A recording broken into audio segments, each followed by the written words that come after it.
All right, everybody, welcome back. Final AIMBOT show of the year. I'm really excited. This is a show concept that I've been thinking about for a while. It's just showing off games with really crisp, satisfying movements. So I'm really glad we got 3 of those tonight. A couple housekeeping things before we start. This is obviously the final AIMBOT show of 2021. There will not be one in 2 weeks because that's the week of GDQ. But I definitely recommend you go and check all of those FPSs out. We've got a bunch going on. We got Deathloop, we got Dead Space 2, we got Marathon Durandal, Splatoon 2, Half-Life 2. Maltemler is actually going to be running again there. So if you want to see it again, check it out there. And aside from that, the next show will be January 25th. So make sure to come back for that. Not much else to say. We'll just this is a game that every time I see it, I'm always amazed. I don't understand how people do this movement. I can't do it. I can't figure it out. And it's just amazing to see. So nothing much else to say. Kananga, take it away. Half-Life 1. Yeah, good evening, everyone. Welcome to Half-Life 1. This is a bunny hop movement game, so right from the start we will see a lot of that fast movement, and yeah, I'm ready to go. So, should I go countdown? 3, 2, 1, go. Yo, my name is Kananga. Hello, I am QD. I'm going to be commentating on this run. And we just go right into it. So I guess many of you have seen this game before. We're going to talk a little bit about the tech of this run. Kananga is currently going for world record. He is placed second on the leaderboard. And I think he's about 6 seconds away from world record. Yeah, about that. So you're going to see a lot of tricks in this game that are very technical. One of these tricks is an FPS manipulation, frames per second. That means we're having currently the game running at 100 FPS. But sometimes, for example, to make NPCs, non-player characters, move faster so that they do their actions more quickly, we reduce FPS to 20. That makes them turn faster. Also, sometimes we're having FPS reduced to 4. That helps us to get through trip mine lasers that would otherwise blow up. You will see that quite a lot. Yeah, don't worry. The game is not lagging. It's me doing it on purpose, so we can go faster. Yes. Like this. So here he used an FPS manipulation to go through the door more quickly. For some reason, the game registers you going forward and through the door, but the animation of the door is sort of skipped. So you're using that to gain a fraction of a second. And here you're seeing an NPC manipulation. It is not one of the major ones. It only saves a little bit of time because aligning them right away skips a lot of the animation and the tracking, the way the NPCs need to get to the retinal scanners. Exactly. I'm just doing like a pixel perfect lineup here because I don't have anything else to do. And now I'm lowering my FPS to 8 again, perfect frame rate to make the NPCs turn. And here we go. Welcome to the famous Black Mesa test chamber. I'm sure this is a view a lot of you have seen before. And this is also the only major cutscene we actually have to wait through in the speedrun. So here's a little bit of free time for us. And I can use that time to explain what I'm going to do here, because we can in fact skip the second half of this long cutscene, which is very nice. It is probably a 3-minute save or something, maybe even more. First thing I gotta do is push this button here, and then I can explain what I'm gonna do now. There is, for mapping reasons, a trigger up there. Don't ask me why exactly, but the game needs a trigger, and you can touch that trigger to change the map to the next level. And the devs put it up there at the very top of this room here. It's invisible, but yeah. They definitely did not intend us to touch it, and they did not think we could ever touch it. However, the card that is gonna come up here in a few seconds is an object, and you can do so-called object boosts in this game. You push the object, in return the object pushes you, and on 100 FPS you can gain an insane amount of speed from that. So yeah, we're gonna use this speed that I'm gonna get from it to precisely ramp off this very conveniently placed slope here, and I will fly through the laser, take a bit of damage, but in the end, if everything goes according to plan, I should end up there touching the trigger. And if I get this, it's all about getting down again, and for that, to maintain my HP, I will try and do a jump bug as well, which is also a frame perfect trick, but yeah, let's see how it goes, because now it's time to line myself up.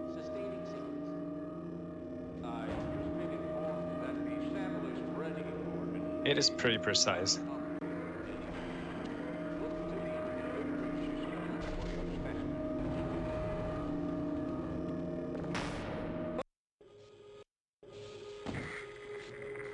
Nice, I got both frame perfect tricks first try. Let's Easy. Go. That is a good Oh start. my god, man, dude. Here we go. This is the first real chapter of the run. We are now through the initial cutscene, and this is the second chapter, Unforeseen Consequences, where we really start to go through like an obstacle course, and we are going to increasingly get more complex actions. The farther we go, the more weapons we get, and the more opportunities we get to do boosts and things like that. And in this first chapter, where we really have the opportunity to gain a lot of speed and are not stuck in a cutscene, you see, we only have the crowbar so far, and we're gonna get the pistol here. And this is where we can really start to manage some of the objects. As you will see in a moment, there are going to be object boosts, but also crates that we need to break in order to get some of the items. And Kananga has just done one object boost. Here is another, where you are taking an object, gaining a lot of speed with it, and you're going to see that all throughout the run. It's a very frequent, but also hard to master technique. The third chapter that we're in right now, and well done, 21 HP. I was a little bit worried. Kananga was picking up a little more damage in the last chapter than he should, but this is absolutely fine. This is fine. So now, Office Complex, again, you're getting the shotgun and some grenades, and we're going to use these grenades to perform the so-called Barney skip. One of the famous skips of this game, one everybody has to do. Some are optional, this one is not optional. And what he's going to do there is he's going to enter this map right here, where you saw the loading icon. Going to shoot Barney to attract his attention. He's not going to follow us right now, but he is now going to shoot at us, follow us, and with the grenades thrown behind Barney, we lure him and force him to open the door like this. You're going to see this in the next chapter as well, where we basically skip the whole chapter. We've got hostiles, a scientist this time, complex movement, action chain. Shoots him, prepares the grenade, charges a little bit up. The scientist goes, he opens the door, and right after that, explodes through the grenade. And we have to go through the door, hit a trigger on the other side so that the door doesn't close. So, very precise chain of actions there. Now this here is one of the hardest chapters in the game, Blast Pit. It is very atmospheric in the casual playthrough. But in the speedrun, it's one of the run killers, next to Honor Rail and Surface Tension that we're going to get into after that. This was an initial grenade boost that we frequently use to gain speed over longer areas, where you would just have to bunny hop, and he tried to pick up speed there, got like 1,000. Coming up is another chain. Yeah, it is non-stop action, so I leave the most of the commentating to Cutie, but here I have a little bit of an elevator ride, I can breathe. And coming up is the big blast pit, the tentacle room in the middle. You're supposed to go in there, fight a boss, but we are only gonna do this at the very end, because we can go around doing this. Nice. He got an edge bug there, first try. This is, again, an FPS manipulation where you're reducing FPS to 20, and then with enough speed you're sliding off a surface, and you're on and off that edge of this doorway that he was on. and you're not taking any speed. Nice first try there again. This was Didn't also get the slope boost, but it was a pretty decent first try at least. Yeah, it could have been a little bit faster. Like what he did there was he got an edge bug again to reduce fall damage, but also a slope bug where the fall speed is translated by the slope, the slanted surface, directly into horizontal movement speed. Could have been a little bit faster, but to get it first try is really difficult. And that's I'm what he happy did. with that. Oops. No Oh. zombie. Okay, that's new. What is going on? Oh my god. That was intended, don't worry about it. All right, fair enough. I don't know all of his route. He has some variations sometimes when it needs to be done. This is also really nice. Bunny hop chain. There are a lot of very optimized movement chains in this game that have been refined over the years. We're now down to under 27 minutes for the any percent route. And Kananga himself is one of the 3 people that has a sub 27 time. Yeah, Right. you really have to grind the game a lot to reach that. And there's more people trying to do that right now, which is cool. A lot of people try to grind Half-Life. A little bit of a breather here again. It's a cutscene. We use the time we have to let the scientist heal me. Now I get back over here, get in position. The cutscene is about to end. I'm gonna fall down and I have to keep not dying to those slopes here.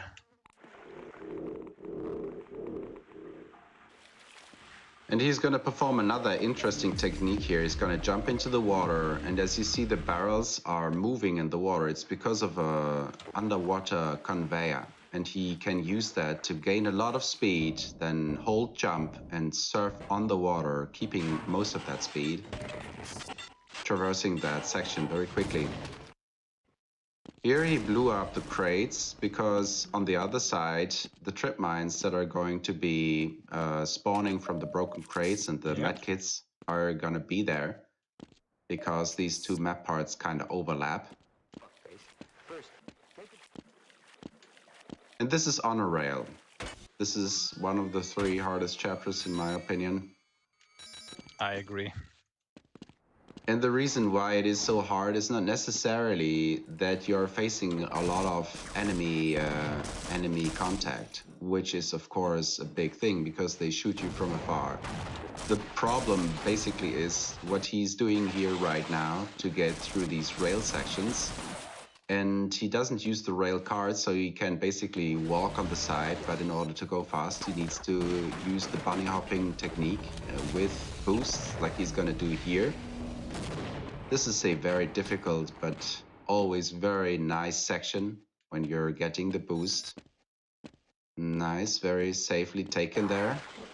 Looking good. All right. Little mistake, but it's okay. A little bit, okay, yeah. So it has been worse and it has killed a lot of runs before. So I'm happy with how it's going so far here.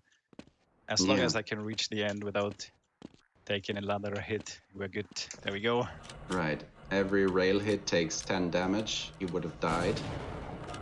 It's also a lot about the HP management here, and I managed to keep 5, which I should be fine with, but absolutely. That is something that is often overlooked.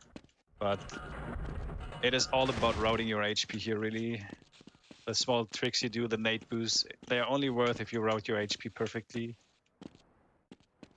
And for example, in order to be able to do that boost that we just talked about, he needs to charge up HP at the end of Blast Pit, and that takes time, several seconds. So if you can't do the boost and maintain all that speed, it's gonna be for nothing. So you need to really be clean, and there are a lot of these kind of tricks where you need to be very consistent, get the trick first or at least second try, in order to even save time, because some of them need preparation with HP and battery. Now here we can take HP a little bit for free because this is another cutscene. Again, we're not gonna waste time here. During this rocket sequence we can take HP. Now I'm gonna shoot my pistol here because I'm timing when I can actually open the next door. Now it should be able to. There we go.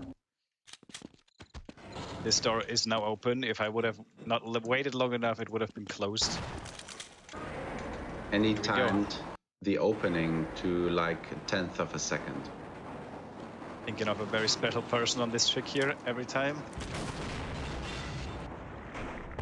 And yeah, this is a little swimming part, not much to do here, so I can explain what I'm gonna do now. I'm gonna do the so-called shark jump. This is a very hard trick to do, and it only saves one jump, so it's not very smart to do it, but it looks cool, so I'm gonna do it anyway. And I hope I get it first try, otherwise I'm gonna just keep going. Let's go, I did it. Nice. That makes me so happy then. Yeah, that is a really hard trick. So what he's doing there, Riots now. there is a scientist that is gonna get eaten by this big fish, and the animation starts, and the scientist is basically still in place before he starts to be thrown up. So even though the animation has started, the scientist is still there. And Kananga can manage to jump off the edge of the scientist's hitbox shortly before it disappears. So it is very time sensitive, and it is very narrow, and you can't see it. So he has to remember by heart where this invisible object is. There's a jump, 2/3 of a second, and if you mess it up, you're gonna lose a few seconds. But I was not worried that you're not gonna get it. Really? Yeah, maybe a little. But I mean, no. I would have had to take the barnacle of shame if I didn't get it. Yeah. That loses you like 3-4 seconds, so it's not the end of the world. It's worth to try for me. Right. And you usually do it in your runs, so... Yeah. That's just because people are rioting in Twitch chat if I don't. People riot. Right. Alright, this is another interesting section here. Usually you are on a timer before you start to fall down. And I mean, you still are, but you can save load and gain visibility, or sight, I want to say. And then you can manage with some movements, because everything is organized in discrete units. The jump takes 2/3 of a second. To jump off right at the time when it breaks, because then the invisible wall around you disappears. And that's what he did there. So again, very precise, because you need some forward movement as well. Yeah, speaking of precise, mid grab. I didn't get it. Let's try one more time. Oh, that's good. That's very nice. That's a nice boost. This is also a very difficult trick because it is an object boost that goes through a vent. And this vent is not just straightforward. You need to maintain your speed, and so you need a very precise speed again. And this object boost needs to be performed in a crouched state, which is even worse. And you cannot save crouched in this game. It always stands you up if you... and uncrouches if you load. Yeah. So again, if you don't get it first try, you're automatically stood up and have to crouch down again, try again. So this is an obstacle course here again, because after we got apprehended, we lost all our weapons. And as you see here, he's using these 4 FPS manipulations to get through the lasers. First of all, but also to get through the obstacles, you have to have the right timing, not too fast, not too slow. Then you can take them all in a row.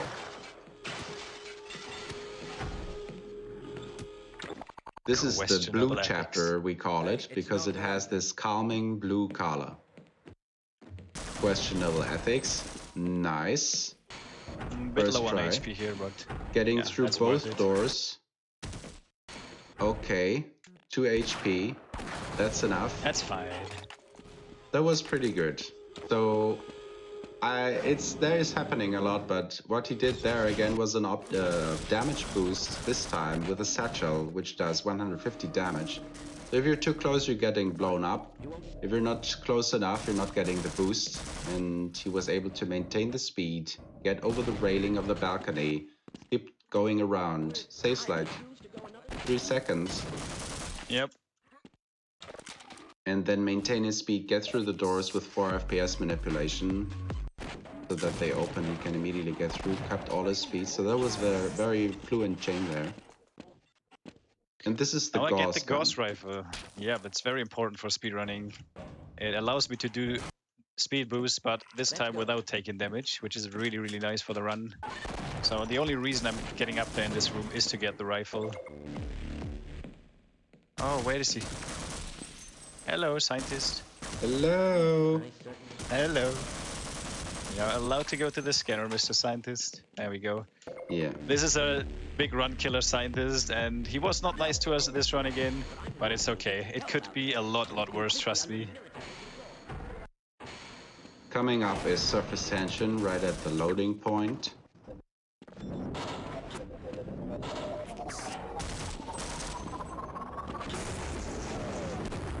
Nice. That is almost the fastest way to do it. You could also enter the tunnel immediately, but that would be even harder. He got the farthest possible and ramped up the slope in the end to not gain any damage or get any damage.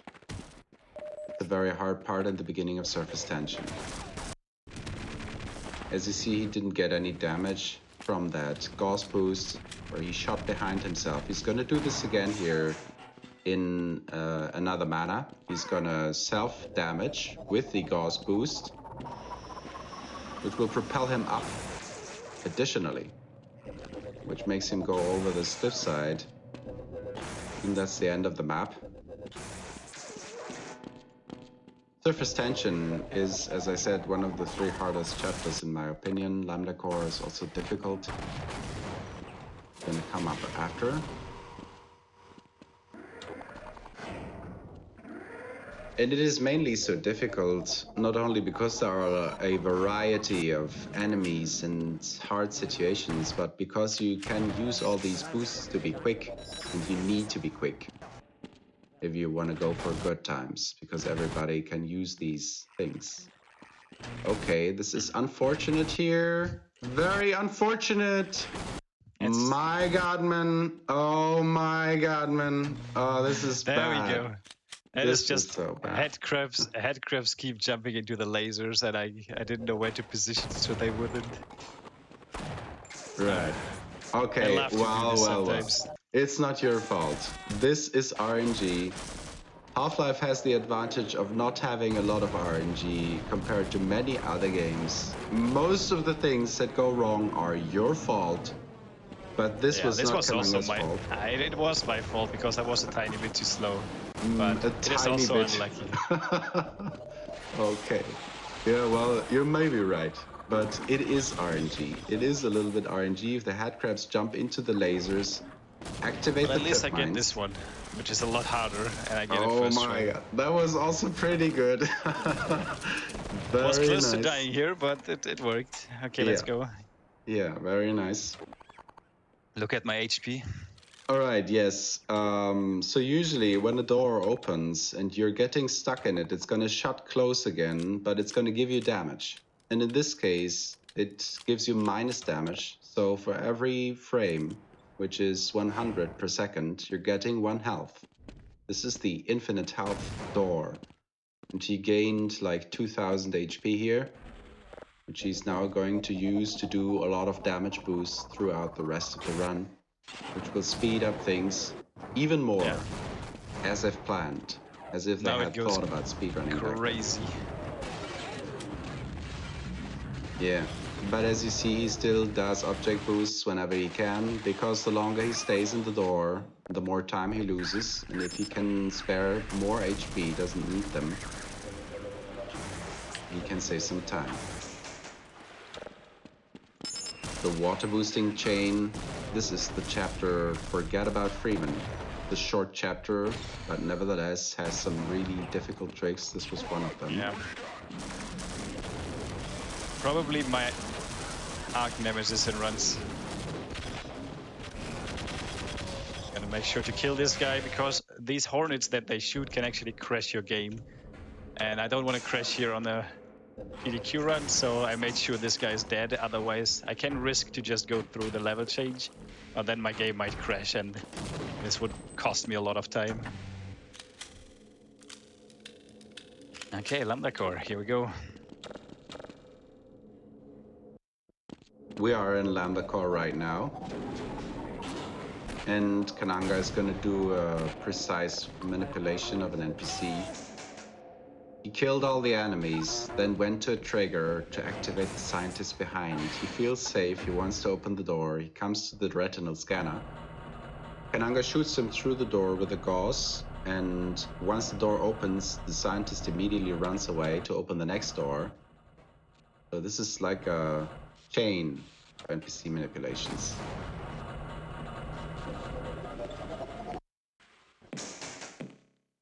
Okay, and now coming up here. It's a nice double nade boost. I really like to do this one. Otherwise, without this nade boost, you would have to go through a long time here flooding this reactor with water. But here we go. We just skipped like a few minutes of gameplay. Yeah, double nade boost. You would also only need one boost, but with two you get right to the top and skip going through or on the ladders. Up. Alright, this is almost the end of Lambda Core. Biggest skip in the game, probably, coming up. Yeah, it skips so much time.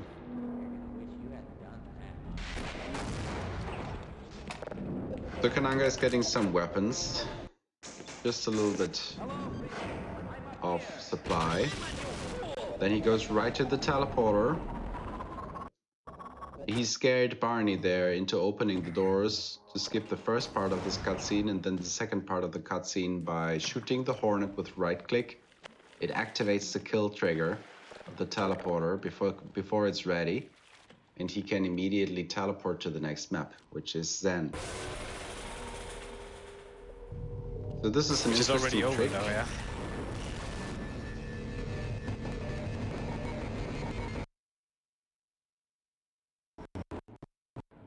I think I got it.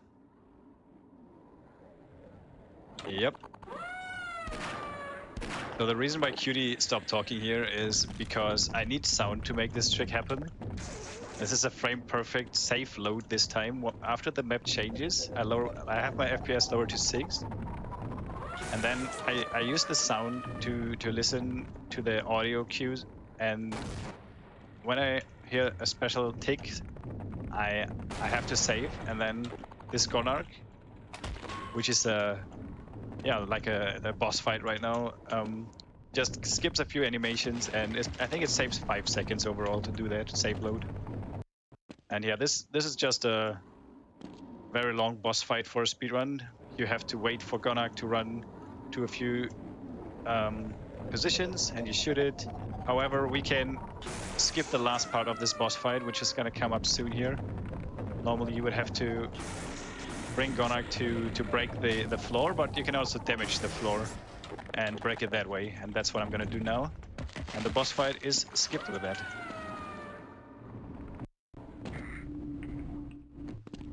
So here he's just going to blow up the floor.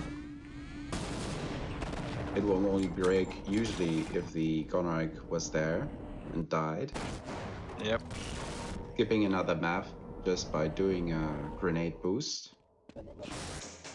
This is one of the harder chains in the game, and in the end of a run it can kill your run.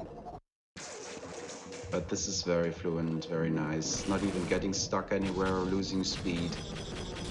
Losing speed is done quickly by being too long on the ground or hitting the walls, having friction, reducing speed. And also there's low gravity here, which makes this movement a lot different, but I love it. It's so fun to do. You have so much airtime where you can just strafe around. Yeah. And another double nade boost, here we go. Yeah. This looks all very fluent. Not a lot of mistakes in this run. Yeah, I'm pretty happy with it so far, and we're already at the last boss here. Last map, time coming up.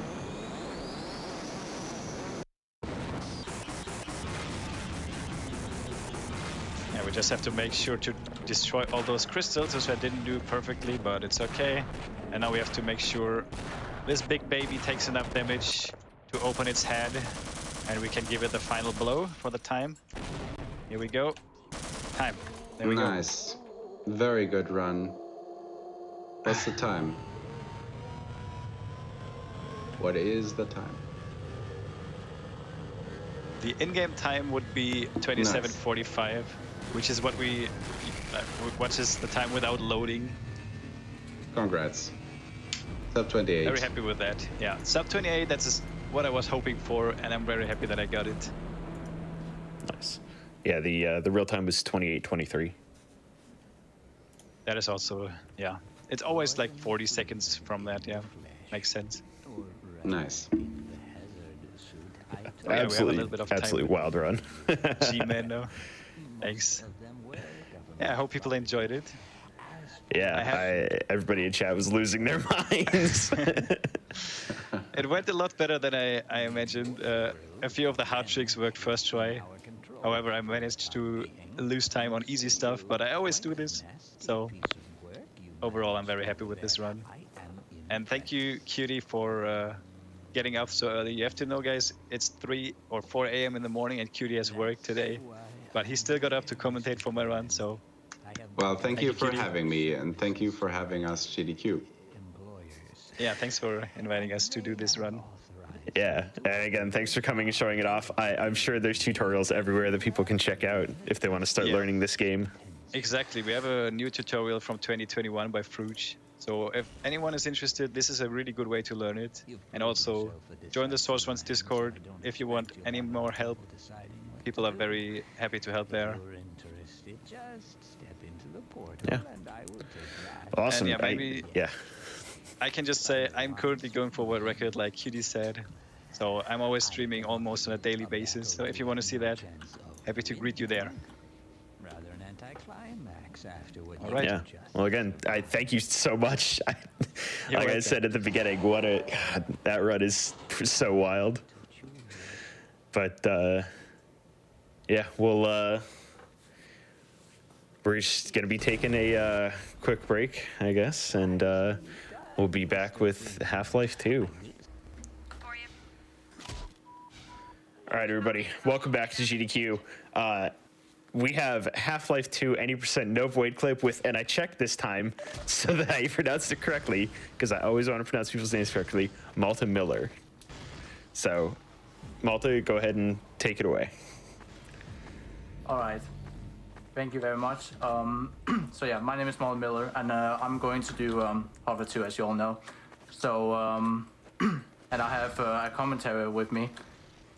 That's me. I'm Wayzone, and I'm here to commentate this run.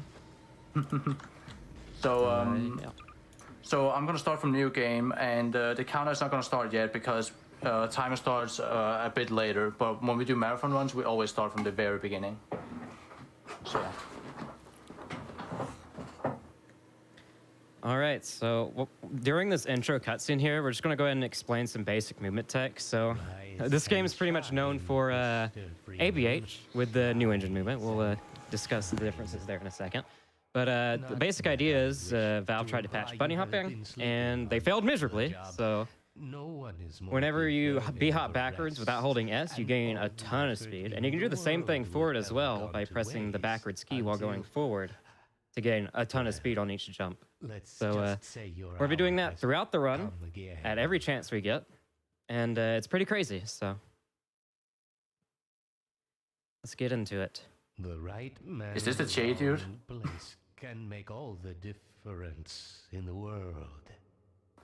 All right. So the countdown is coming very soon. So Wake up and just give me a moment, and then I'll say it. smell the ashes. 3, 2, 1, go.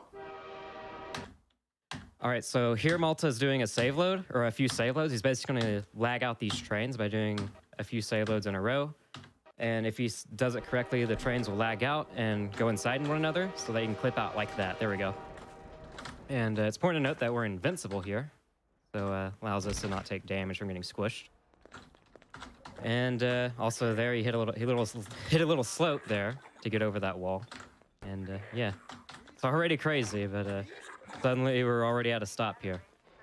So he's not going to make a phone call as much as you think he is. He's grabbing this prop to do some teleports here. So Valve implemented a failsafe for if the player like blocks Barney's path, or any path of anyone, and you can just bonk him on the head to simulate that. So there we go. So while we're in this cutscene, I'm going to go ahead and talk about the difference between new engine and old engine. So new engine introduced in 2007 with episode 2. Patched the old engine bunny hopping. Back in old engine, on the original release of the game, you could hop forward by just holding down W and jumping. You gain a little bit of speed doing that. And 2007, they patched it in episode 2, and in 2010, it came to this game. So now we have the ability to do it. And trust me, this little statue here is for speed. It's not. It's totally not for swag. I did it. Perfect. Perfect. Okay. Yeah, you and me both, Doc. He was about to Yeah, that is very hard to this- do. This cutscene here is one of the few cutscenes left in the game that doesn't have like a proper skip, so we have to wait through it. But luckily, it's shorter than the test chamber in Half-Life 1, so that's nice. We should be okay. Listen, I gotta go, Doc. We're taking enough chances as it is. Very well. And, Also, we have. Did you explain plus strafe? Oh yeah, plus strafe. So To make your own way to Dr. New. Steiner's lab. new tech, somewhat recent, is plus strafe. Where if you remember how we can go forward by pressing the S key with the accelerated hop, we can also use what's called plus strafe. It lets you move your mouse and move Gordon around without moving the view around. And we can do that to simulate a backwards input to do that. So that's what's happening here. There we go. So when an NPC is moving, you can actually pass through them. That's what happened there. Once you get stopped, you can't get through him. But if he's moving, you can go through him. No, are you? So you can bounce off that pallet to get over this fence. But it's not too slow to just jump over the fence like that. So this level has a trigger in it that makes you take damage, but instead we're just gonna do a short little skip here. Jump over this guy's head. Skip it. Not only skips the level and skips that level and doesn't hit the trigger. And now we're going into the next map. So as mentioned previously, we are invincible. So we're just gonna jump off the roof with this prop so that we can do a very interesting trick here. So this is gonna skip Red Letter Day, okay? It's straight up. So the idea here is he's gonna move a prop across this vehicle tire, which will activate a weird little glitch. So the prop will start floating, and then we're gonna jump into it, which will glitch us and make us start floating, right? And now we teleport through walls, we go through stuff, but then we release crouch, and we're no longer in that state. But now we're in a super glitch state. So whenever we press crouch, we can set a teleport point to where whenever we hit a prop, we teleport to that point wherever we crouched last. So Dr. Freeman, I presume. we're going to abuse that to do a little wrong warp to skip Red Letter Day. Better hurry. So, but first things first, he's going to set a little teleport point in the air here You don't want to get in their way. by doing this little hop right there. And he's going to touch it to make himself start floating again, another weird part of the glitch. And we're just going to use that to travel out here to set up this wrong warp. So what's going to happen here is he's going to set his teleport point to where the two maps overlap for the next map and this map. And that looks good. So now he's got to stay holding crouch to keep that teleport point there. And can't And hit any what's of the gonna buttons here. And what's going to happen here is he's going to touch a prop on the same frame as the changed level. So he's going to put a prop slightly in the changed level trigger to go into the next map and touch them both at the exact same time. And we'll appear on the next map with that speed we had up there, as well as that position up there. From Black Mesa? Your old administrator. Don't get my dad started. We're going to on use this Dr. pallet Freeman. to do that. Through here. So the spot for this pallet is very precise. It's like under a unit precise where it has to be placed. There we go. That's good. All right, looks like you got it. Yes, you got it. So that's Red Letter Day skip. He appears here at the very end of the level, essentially. skipping the entirety of that very long cutscene, the longest cutscene in the game, actually. So, very nice. So, this trick's called prop climbing. Pretty simple. You just spam jump and scroll wheel while, like, aiming up a little bit so that the prop comes up with you. Very good. So, it's important to note that we can actually take damage now, so he's got to be a little bit careful.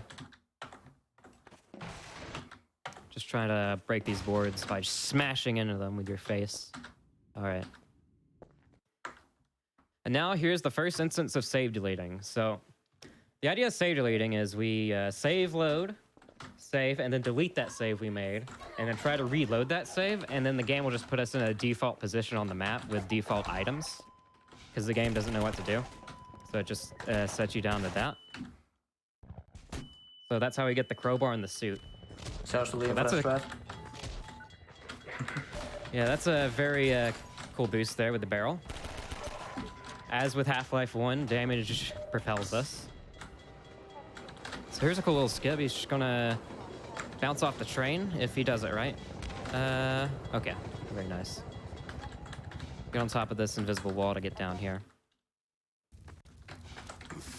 So now that we're in canals, we start to see movement like really like open up a bit. See a lot of sprinting, see a lot of just ABH and all that.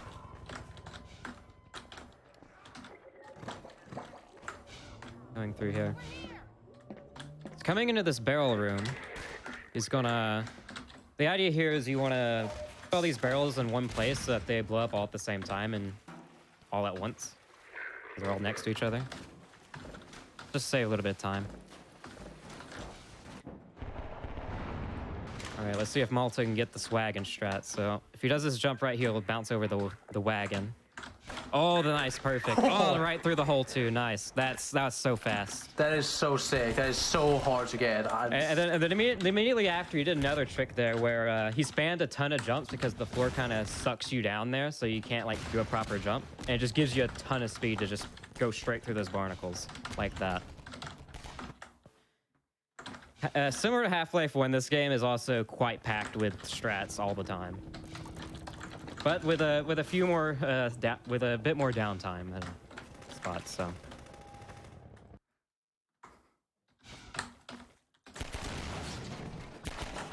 So here, just gonna use this barrel because it's faster than just breaking the boards with the crowbar. This is Steve. Say hi to Steve. This guy has many names.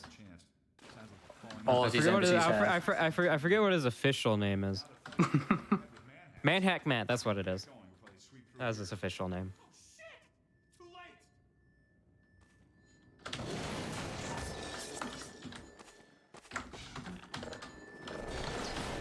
Alright, so manhacks can be very annoying, but they can also break stuff. So if you actually notice there, he threw that barrel or crate into the manhack to get it out of his way, so that it breaks it. And also that jump, that jump there to get over the pallet's harder than it looks, by the way. It's like very awkward. It's like the hardest jump in the entire game. So here you can sprint before you enter the water, and you'll keep your sprint underwater. Because normally you can't sprint underwater, but if you sprint before, you'll keep it. Here, we'll do it again. Very good. So coming up here is the most annoying room in the game. For new players, anyway. Let's see if I get manhack jump. Oh yeah, let's see if we can get manhack jump. Then it's not the most annoying room in the game. Yo! Never mind, he got manhack jump, so it's not the most annoying room in the game. So that's super RNG. Those manhacks have to be in the exact right place for you to jump off of them into that pipe. So very, very nice, very lucky. So there you go. I'm not kidding. I'm only +8 right now from my wall record. Nice. That's pretty good. 9 minutes into the run. Oh, almost with that. It's a very tight squeeze, but you can get through there with all of the speed, and it's very nice. Well, he's gonna prop climb over this wall, and now we start boatless. I said now we start boatless. And that's where you don't take the airboat, instead you go on foot because it's faster. So we get to see the real power of ABH here, going through the levels.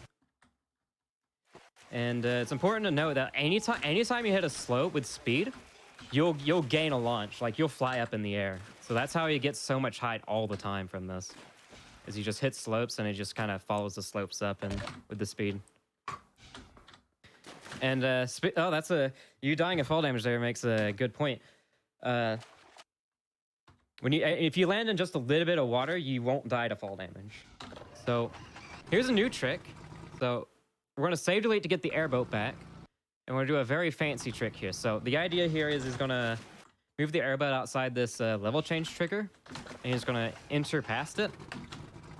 And there's going to be a transition trigger. And he's going to exit the airboat out of the transition trigger into the level change while the airboat's out of it. And now he's in no clip. Without SV cheats. Yeah, without SV cheats. So it's actually yes clip. It's not no clip, as it's allowed. And unfortunately, we can't actually beat the game in no clip. Or fortunately, depending on who you ask. So we're going to touch the barnacle to get out of no clip. So. But we have some special tech for later activated because of that. And we'll get there in a few minutes, or in a minute or two more like. It's pretty fast. So you can just skip past that door if you're fast enough like that. So it's just a lot of things in this. You can just skip past things that you need the airboat for, just by going fast enough. So this is a very hard map in the game. There's a tunnel here that has all of the goo in it.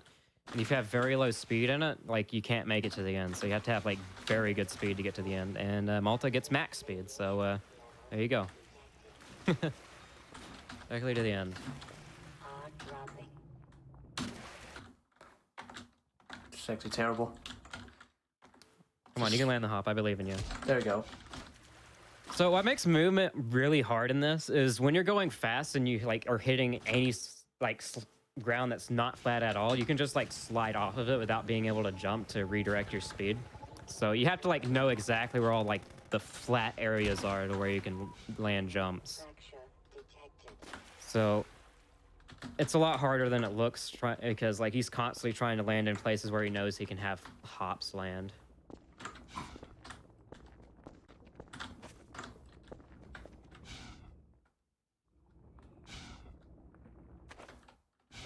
All right, so going to this map, I mentioned before that we have some new tech activated from that no-clip weirdness we did. No! You didn't get the skip. You can skip the tech I was about to talk about, but I think we might have to go through with it, unfortunately. Yeah. So because of that weird no-clip stuff, we can now go through walls with props like this, just because like walls are now suggestions, thankfully. But we need a physics object in order to do that. And if they're like moving around in weird ways, you get stuck in them. But you can usually manage it and clip through walls. So there you go. Now to the second part of Boatless, where you get your airboat upgraded. But we don't need airboat upgrades when Gordon gets an upgrade himself with our newfound quick clipping powers. Shout out to Chile and such for that launch, by the way. Yeah, that's Chile launch.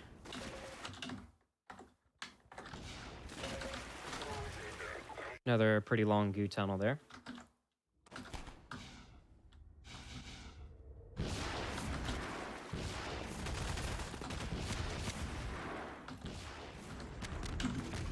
So this level is just flying through it as fast as you can and landing exactly where you need to keep traction. It's just a lot of that here. And you can actually fly over that and land into the goo, but it's very, like, kind of random, to be honest, to make that. And also very hard. Yeah. And I mentioned before how you can negate fall damage from landing in water, but you can negate fall damage just by hitting a slope, like a vertical slope. Not really a vertical slope, but like an upward slanted slope with enough horizontal speed. So that's how he avoided fall damage there without landing in the water. Come on, there we go. So there's supposed to be a boss fight here, but we don't have time for that, so we're just going directly into the next chapter. Yeah, we're a little busy. And now we are in some downtime. Thankfully, because that was quite a lot of effort to be put in on that part of the speedrun. So nice to have a rest at this point. 14 minutes, that was pretty good. That was not bad at all, that was really good. Not bad. I think that beat my best boat list on. Oh, there you go. Yeah, I'm not close anymore, I'm plus 40 now. Yeah, this cutscene, even though it still exists, we do have a significant time save for it now, which is very nice. Wait, want to see something cool? As well as an even more significant time save, but we don't want to talk about it. Oh, careful with that. You might crash the game, by the way. Don't do that. True. Yeah, you can save load and keep that in the air, and if you try to like plus use it, it'll crash the game. So there you go. There's gonna bring these 2 barrels with them to do a little bit of a skip here, and also to teleport Mossman with the blocking strats. We're closing in on a reliable local teleport technology. Except the Combine still hasn't mastered. Man, reordering props is its own art in this game. Like just like throwing them against the wall the right way to make them the props like stand up the way you want them and stuff. Very good. So what's going to be happening here is to speed this cutscene up, we're going to race Mossman down and essentially skip the elevator and start the second half of the cutscene early. So once she starts her sequence to where she gets down there by herself, we can exit the elevator and start the second half of the cutscene early. So as soon as that starts, Malta will now save load down instead of fall down, because you learned that from practice yesterday. Yup. So what's actually happening here is he's saving and loading, which is making him move downwards through the ground. And they're just gonna get into these rooms just to race Mossman down, essentially. And now he's gonna enter her room, which will cause the second half of the cutscene to start early. Because you're not supposed to be able to get in this room yet, but here we are. Boom, we just saved like 1 minute and 30 seconds just because of that. Yeah. Well, not quite. We still have to block Mossman. Yep. We have to block Mossman because Alex is waiting to spawn, and Mossman needs to not do any dialogue for her to spawn, so and do the second half of the cutscene. So we're gonna block her so that she does spawn. Perfect. There we go. The trigger's like right here. Yeah. I never thought it would take you this long to get back to me. I guess you proved you can handle yourself out there. It's not Black Mesa, wouldn't can't handle well enough. Oh, I like to mention that Alex said getting here on foot. She's absolutely correct in that. Yeah, literally. And you know, Eli also said that you broke her record, so this game was made for speedrunning, to be honest. Yeah. They knew. They honestly knew.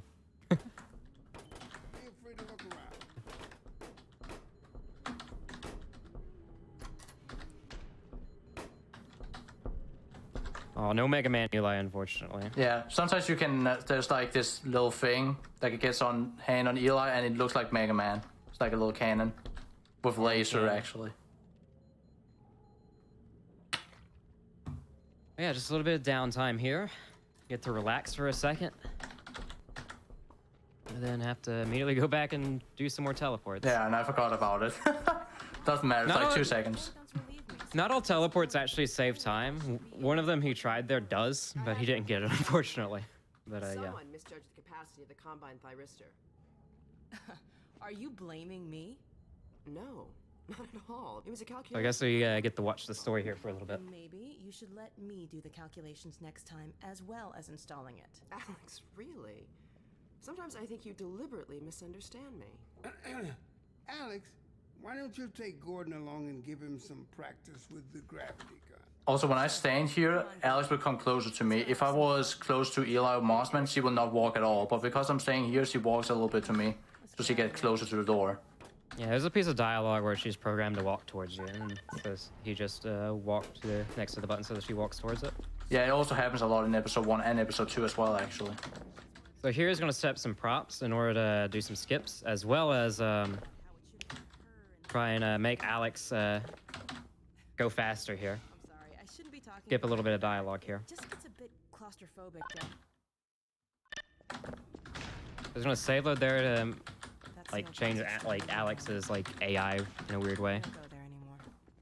And in theory, that'll make her just walk directly to the button, and it did. Nice. And that's a very annoying teleport, but there you go.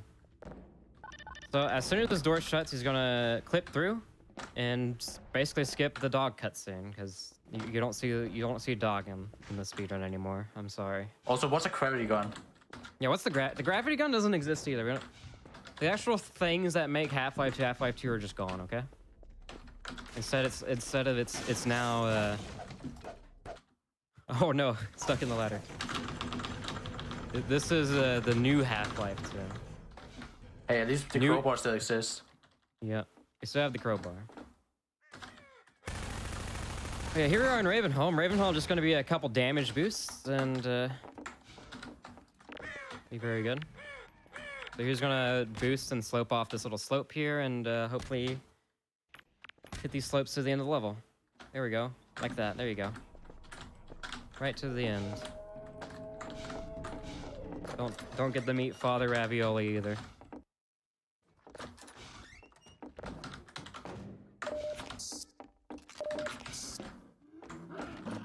So coming up here is probably one of the coolest boosts in the game. So here's going to throw a nade, and he's going to do an SMG boost with it to get a height, and he's going to hop off the roof there, go off the slanted roof to go over that fence, and all the way to the end of the level. Barely enough health. Yeah, and this is ravioli strats right here. Another damage boost to fly on top of the level. Wow, you could have gone for the Dwa Mob strat where it sloped up the ramp there, but that's fine.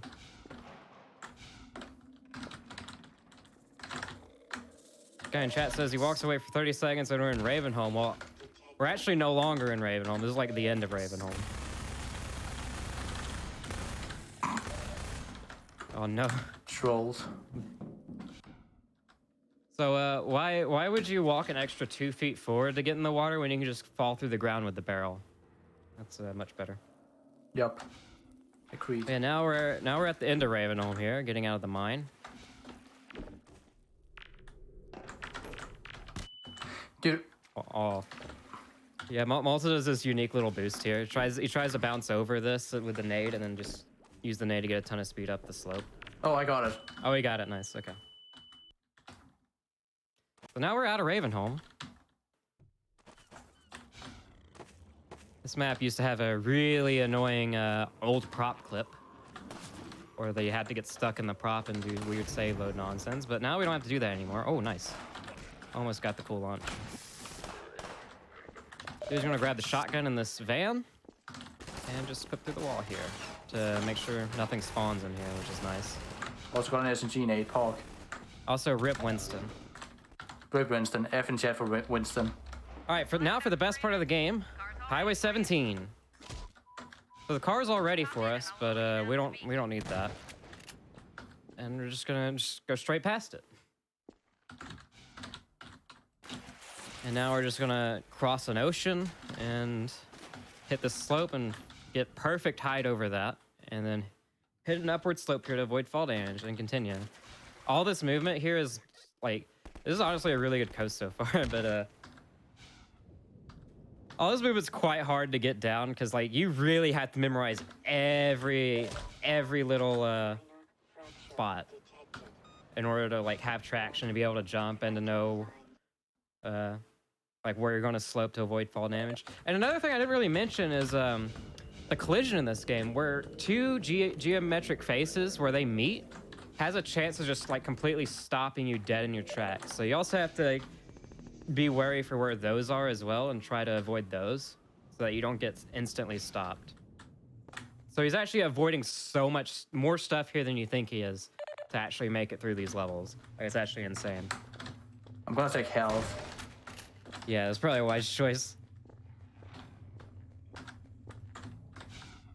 So here's a little slope that's very hard to see, but there's a slope here that avoids fall damage, except not in that case, or in that case, and in that case, not in that case either. That case, there we go. That's how you avoid fall damage on that slope. And go on the beach, hit a slope, go to the end. I accidentally plus strafed there. Oh, nice. So this map requires the car, but we don't require the car. So. What's a car? There's a car in this game. Is this there game has actually a car? vehicles. Yo, really? An actual car. This game is driving. This is a driving game. Malta's gonna go for this pretty hard strat where you go on top of the level. Can you make it up there? Come on.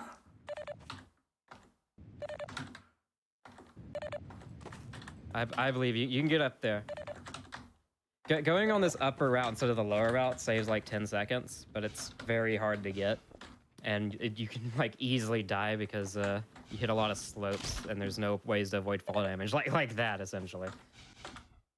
You have to get like perfect height to not take fall damage. There you go. So do that just to skip over the top of the map without having to go like straight through the middle of it. Just go top of the level to the end and have to do a little bit of backtracking here to hit the level load in order to progress. So immediately turn around after hitting this level load to go back. And this is the last map of Coast. Let's see if Malta can hit a hole-in-one. Let's see. Definitely not with that one. Yeah, not with that one. No hole-in-one with that. Come on, you got to hit the hole-in-one. Well, it's not gonna be a clean hole-in-one, but yeah. Slowpoke. Slowpoke again. Yeah, he was getting stopped there from those like displacements or like where the geometry faces meet. That's why he kept getting stopped by there. But yeah, the hole-in-one is where you bounce directly into the pipe right there, but it's very precise and hard, so it's fine.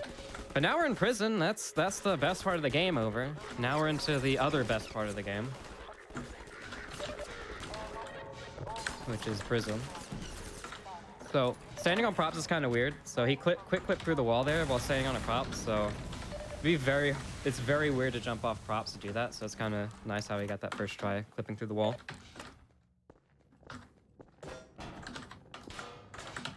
So a lot of prison is just a lot of just prop clips like this. These quick clips is what we call them. Prop clips is an old thing that we don't speak of anymore because it's terrible.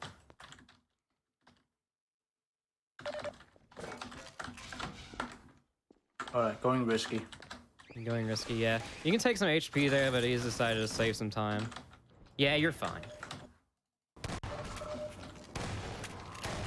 On the health again. There you go. Yep. So he's gonna do a little damage boost with this strip mine here and an SMG nade to make it right to the end of the level. And there's bars blocking us, but we can just clip through. That's the theme for just the rest of the run, just clip through the wall.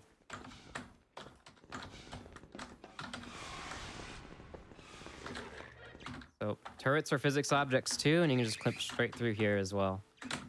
I wanna get this. Never mind. Okay, Fang's game. Oh. There has to be no gap between like you and like the other side of the wall with the prop, so that you appear on the other side. So here's gonna take this box in order to do a little prop clip on top of the level here because we can't take elevators in this state. So you got an SMG nade from that box, which you're gonna use to get up here. We're just gonna bring the box, get it up there. SMG boost. There we go. Place it in this specific spot, do not take fall damage. So that specific spot did not take fall damage. There you go. And just clip through these walls. So this map has a pretty long like series of cutscenes, not just like one cutscene, series of cutscenes, but you can just skip all of them just by clipping through all the walls.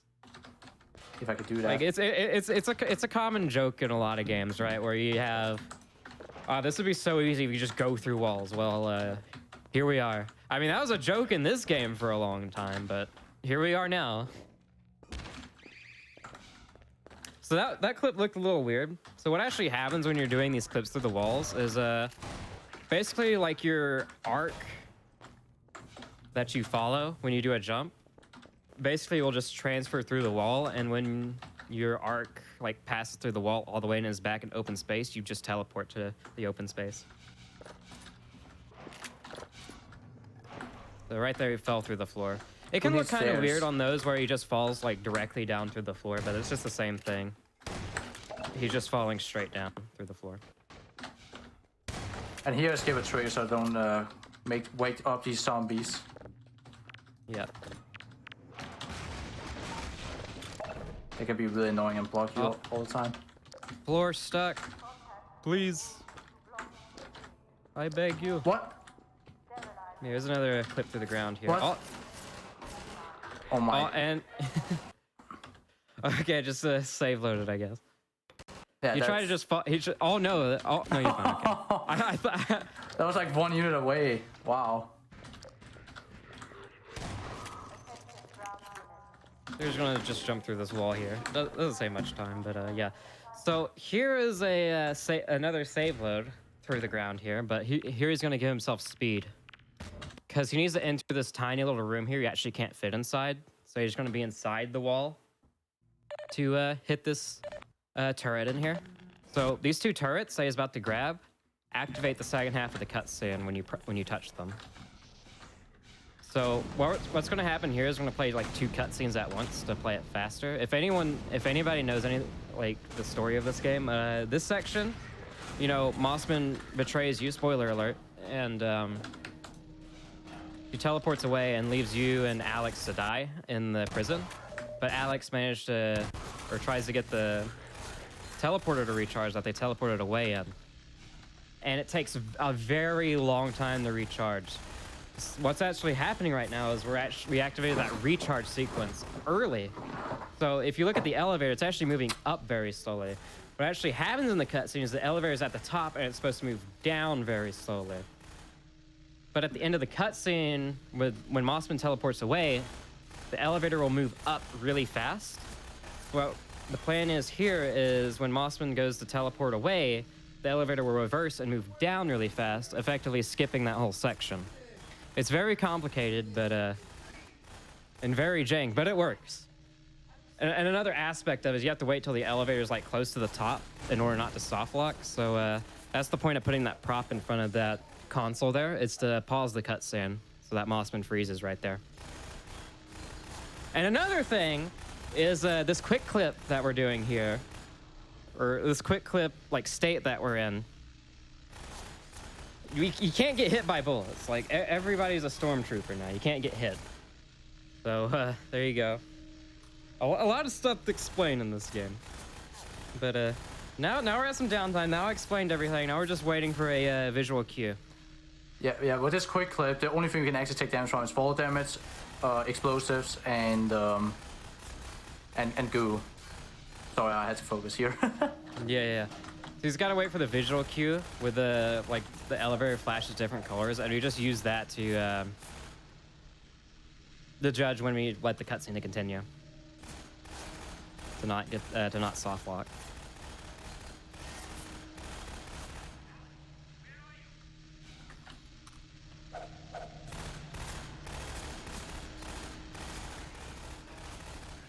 So, Mossman's finishing up her cutscene, and she betrays and teleports away.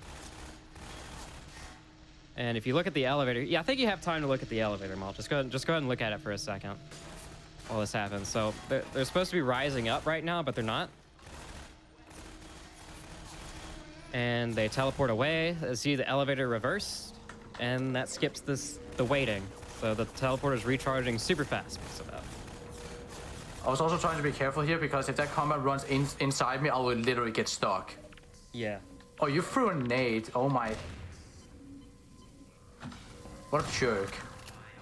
So, I mentioned earlier that we can't actually ride elevators, and this one is included. So we're gonna have to do a damage boost to go into the level change trigger up here.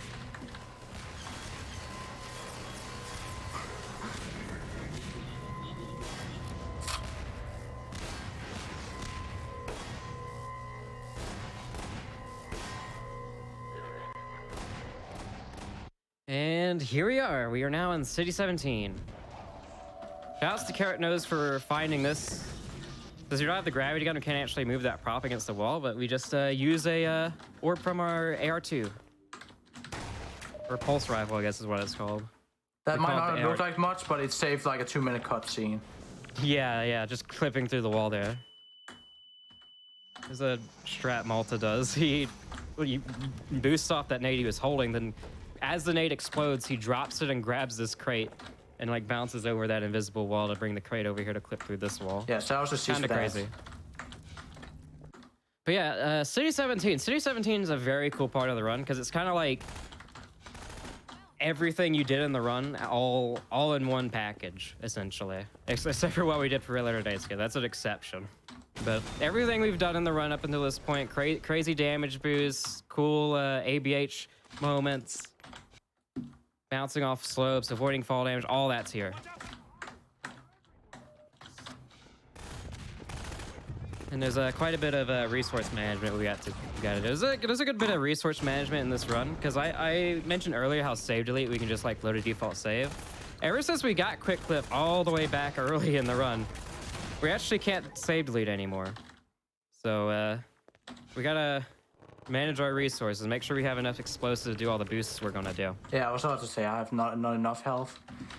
Oh! You serious? Wow. Well, now you have enough health. A little bit of backtracking. Nice fake gold. Yeah, talking about resource management. Yeah. You gotta keep an eye out. So this boost is really cool because you do a double boost and you bounce off that roof to get high over an invisible wall and just land over here. And just fall through the floor using these tables and to the end.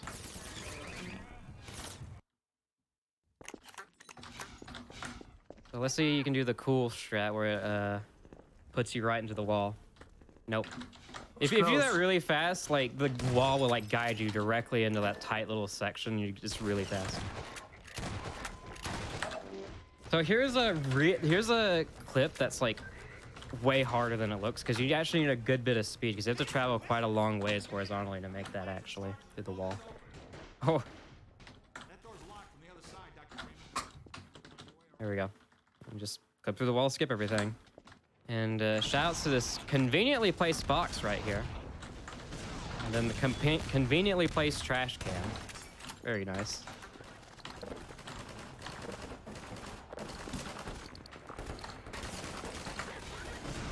Here we go.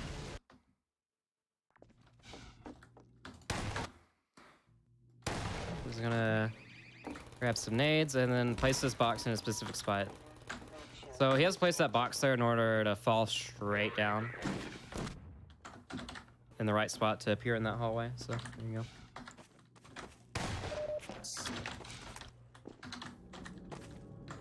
So this door here is actually a physics object, unlike a lot of other doors in the game. And same with this one right here.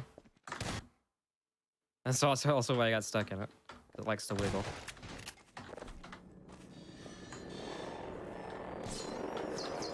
This boost is really annoying because you got these manhacks here trying to get inside you. And you have to be pretty fast in order to make this. How did that not work? There we go. There we go. This map really likes using physics object doors. Here's another one, just jump straight through. So here's a really cool boost coming up here. So here he's gonna boost off. He's gonna stand on top of this this railing and then boost on that fence behind him. And you see that fence has a slope, and he's gonna use that to bounce all the way up with the speed from this nade, all the way up here like that. Perfect. And then he's gonna nade boost into this trigger that opens this door, and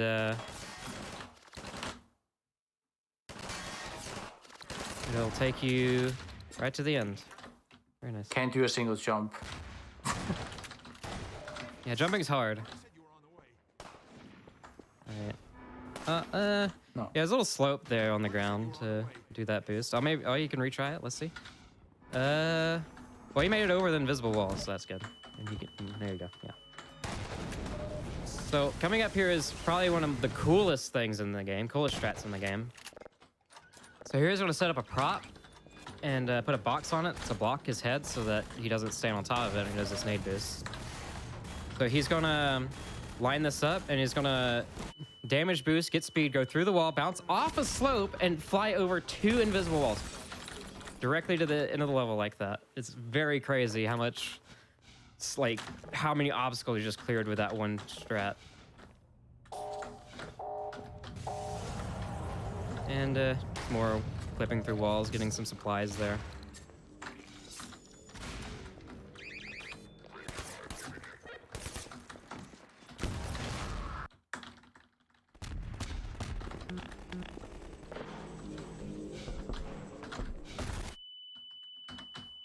All right, little rocket jump. Shout out to Team Fortress 2. My first Source game.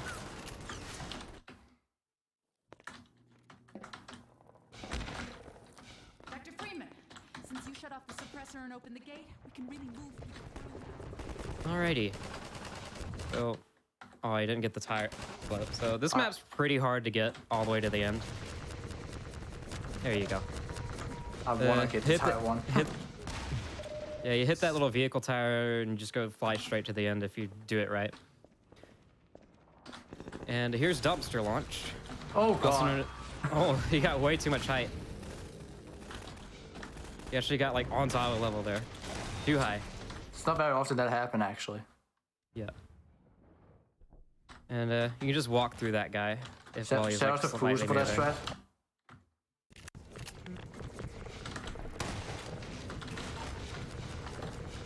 All right, you got to at least look at Dog for a second here, okay? We haven't seen Dog in the entire game, okay? There you go. There, you saw him for like 3 frames. 2. So he's gonna use this to clip through the floor, and now we're gonna save lead again. After the entire run, we haven't saved leaded since the early game, and now we're save leading again because we no longer need quick clip because there's not many props to use in this part here, and we'd rather have like the ability to save delete for HP there. So coming up here on the next map is the hardest trick in the game. Probably the hardest trick in any Source game is Citadel or 2 skip. So he's gonna enter this next level holding this scanner with his gravity gun. He's gonna try not to blow up the scanner. And what this will do is it'll prevent you from entering the pod that spawns on this level. And this is just to get out of the pod. And it's like very precise not to have the scanner explode in your hands. And then he breaks the scanner to get HP, and then he does this crazy rocket boost here to get like a ton of speed and to get across this gap. And he's gonna try and keep this speed and hit all of these slopes on the sides to make it all the way to the end of the level without having to take the pod, and a very slow pod. Come on. But yeah, this first boost is very difficult. He's looking for about 1400 speed in order to make this gap. Oh, he had it there.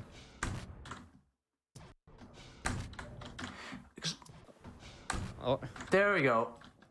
So he's gonna hit these slopes, which is very hard to hit and go where you want to go, because there's like constant things trying to stop you. And there's like, you have so much speed. It makes it really difficult to turn. Really having problems with this right now. Yeah, jump off his head. That's the strat. There we go. There you go. That's not usually the strat, but jumping off his head works. So he's got to keep trying to bounce off these side slopes just to get to the end. It's just so hard. It's so hard. It's so crazy. And he's got to keep speed in order to hit the next slope, in order to get to the next platform. There we go. And this one here is going to hit 2 slopes all at once to make it all the way up high to the get past here in this very precise strafe to go through this tiny gap between this railroad track and the lip of the ceiling there. Very precise and very hard to get. Luckily we have quick saves in this game. Otherwise, I don't think anyone would be attempting this anytime soon. There we go. There we go.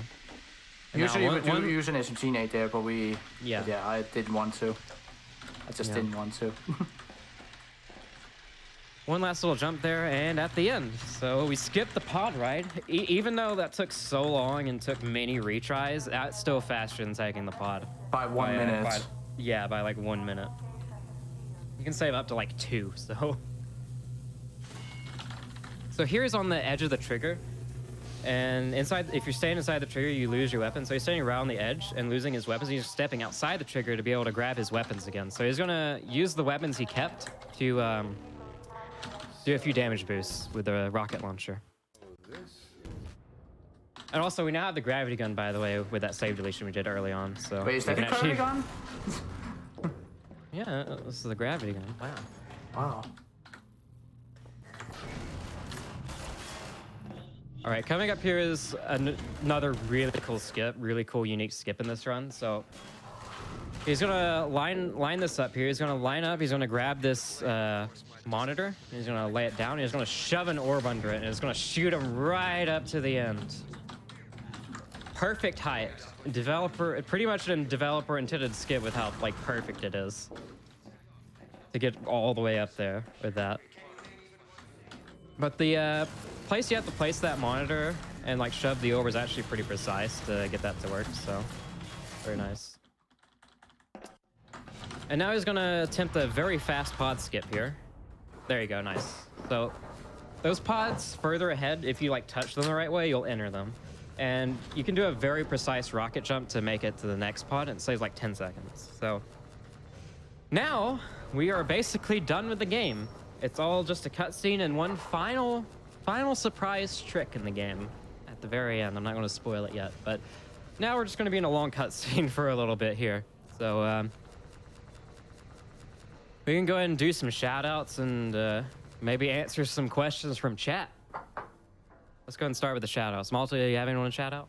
Yeah, I want to shout out Centaurium and Rama for finding this quick clip with this no clip in the airport you saw earlier. Because, yeah, if we didn't have that, runs would still be in the 1 hour and 10 minute mark, and we would have dozens of save loads, which would be very annoying. So the route has changed a lot because of them, and thanks to that. And I want to give a shout out to Waystone, not only for commentating, but also looking through this whole route after we found this quick clip thing. Also shout out to Carrot Nose for finding that little energy ball strat there you saw at the start of City 17. You didn't even mention Rather Day Skip. Oh yeah, also shout out to the biggest skip in the game. Skip. There's also shout out to Bill the Frill for finding Red Letter Skip because he found how the things will start floating with the tires if they get close to it. And go ahead. A casual player found the initial glitch that made Red Letter Day Skip possible, just like randomly. Yeah, no kidding. On his stream. And it's kind of funny. And I want to give a huge shout out to C's for finding a lot of small optimization routes for this game in early 2021 that put the game by a lot far again. And I also want to give a huge shout out to Maxim for finding not finding blood strafe, but using the blood strafe mechanics. So we all started to use blood strafes now for runs. For this new movement tech. It's no use. Also huge shout out to Gognak. Until you're where he wants you. Shout out to Momentum Mod. Shout out to Momentum Mod, indeed. Sorry. If you want to practice movement for this game, once Momentum Mod comes out, it has its own game mode based off this game with the same movement. Also, one more thing, play HE. Yeah, play HE, play it now. If anyone wants to learn how to run this game, I have a tutorial on YouTube. Just search up like Half-Life 2 tutorial like Wayzone on YouTube. Or you can also join the Source Runs Discord. There's plenty of people there that'll help out. And yeah. You can also go to sourceruns.org to check out our website. You can also go to Sourceruns YouTube channel to check out some really sick segmented runs. Not only of Half-Life 2, but also Half-Life 1 and the episodes as well. Yeah. All right. I guess we can go ahead and read some questions from chat on about the run, I guess. So does chat have any questions? Yeah, we'll try our best to answer them all. I mean, someone asked, how do you do the box trick to fly so high? I'm just looking back I assume that's in reference to Red Letter Day Skip. So putting a physics object right up next to vehicle tire like as close as you possibly can without touching it and moving it, it'll basically register as it's touching, but without like updating the physics of it. It's very strange, and we don't really exactly understand the underlying code why it happens. But once that floats away and Gordon touches it, like you basically gain the same properties that that thing has. So you also will sort of start clipping through walls and like moving in the air like that. So that's how that works. Got a question that says, what's your favorite skip? I guess to both of you. Oh, that's a good question, actually. That one's actually hard. Silo 2, the one we just did earlier that I really failed miserably on, it's really hard, but it's also so unique and so amazing to watch when you get it all first try. So, yeah. It's Red probably Letter my Day favorite. skip. Red Letter Day skip is it for me because I found it. Yeah, makes sense. Someone was also asking in chat earlier, I saw, that was asking about what the equipment state was about. It is basically, we take the airboat, and when it's out of the landmark, and the game still thinks you're in it, you get no clip. Basically, when you enter any vehicle in this game, you get no clip. That's all you need to know. Even if you have SVG 0. It isn't necessary. People are asking, are there any more skips that you think that you might be able to find? Like, where's the next place that you think you're going to break?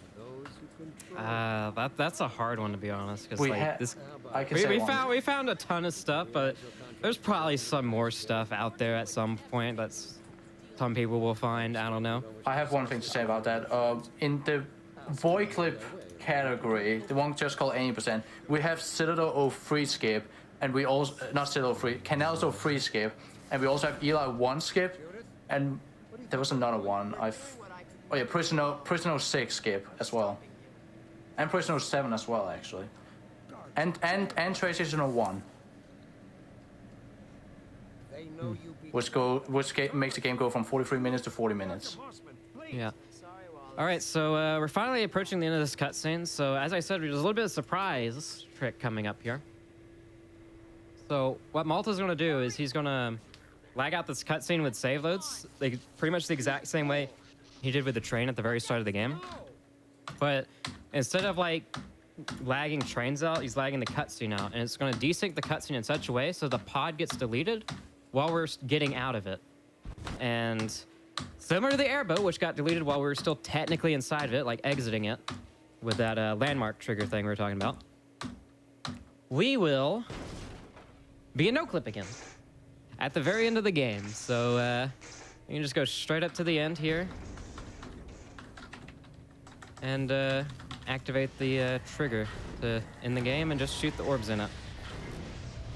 So we gotta wait for Alex to do some dialogue for the game to end, so we have to like manipulate that a little bit to save a few more seconds. So that's what that slow movement is. It's not like a race at this point. Yeah, it's all about waiting and manipulate it to save like 2 seconds. All right, we're coming up on time here. Oh yeah, time is coming up very soon. Come on, Gordon.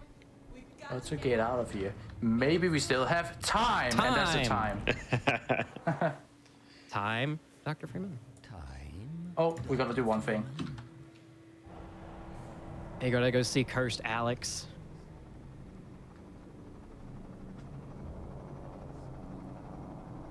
But yeah, that's the end of the game.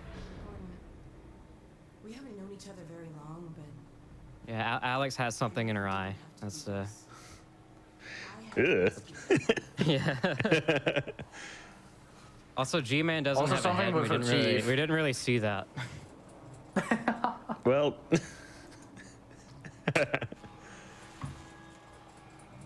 So what was my real time? real time 54:06. 54.6. In game time I got 49.18, which is 5.5 minutes slower than world record, but still really decent time. I was just happy. My goal was just to get sub 50. So I'm happy about that, especially because this is kind of D-Rust. I didn't mention that, but it's actually a D-Rust. I haven't played this game since April. Yeah, Well, Malta's that good. He doesn't play a game for so long, and then he just comes back and is immediately good. he beat my PV, so. Oh yeah, true. This is where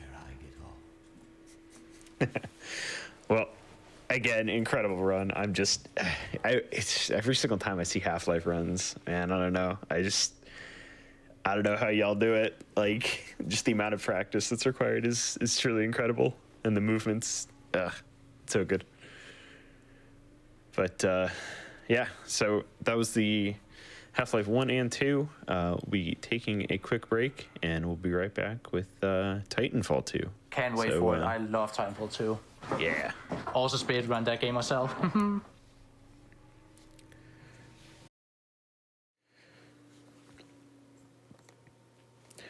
All right, everybody, welcome back. Final run of the night on AIMBOT.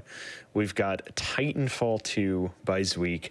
Again, I don't know how the runners of this game do it. I can't do the movement. This is way too complicated for me. I know the two of you put out a movement video, right, recently? But, yeah, just take it away, Zweek. Yeah, yeah, this is Titanfall 2. Apologies if my voice wasn't the first thing you expected to hear. Normally Zuch was supposed to be running for this, but unfortunately he was feeling feeling unwell. So we're kind of making do with what we have. I'm going to be running the game, and I'll also have Brian on commentary for this. Definitely. I mean, it's thanks for having me, Amy and Zweek. It's pretty for being like the backup crew. I mean, we have the two best runners in this game in the world here for this, so this is pretty cool, I would say. And we did just put out a super epic movement video. If like y'all want to learn anything about this game, Zweek and I worked for the last 4 months on it's on my YouTube, the Ultimate Titanfall 2 Movement Guide. It's about like a 45-minute watch, but it breaks down, I mean, everything to like a beginner perspective. So we put a lot of work into that. So if anything here catches your eye and you're thinking about it at all, definitely give that a shot. So yeah, pretty much everything we currently know about the movement in this game is explained in that video in like a way that you can try it out and like practice it and like actually get good at the movement and start doing all that stuff for yourself. It's really, really cool. And it's like really nice having that one like big resource that everyone can use.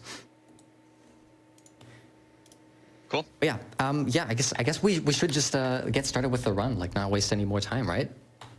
Yeah, let us know. Okay, so I'm on the load screen, and I'll do a countdown from 3, and then we'll start the timer. So 3, 2, 1, go. All right, good luck, dude. Well, Thank you. Anyway, yeah, welcome folks to the Titanfall 2 speedrun. Titanfall 2 is a sci-fi first-person shooter developed by Respawn Entertainment. They were previously developers of pretty much all the Call of Duty titles up until Modern Warfare 2. Then they split off and made this franchise.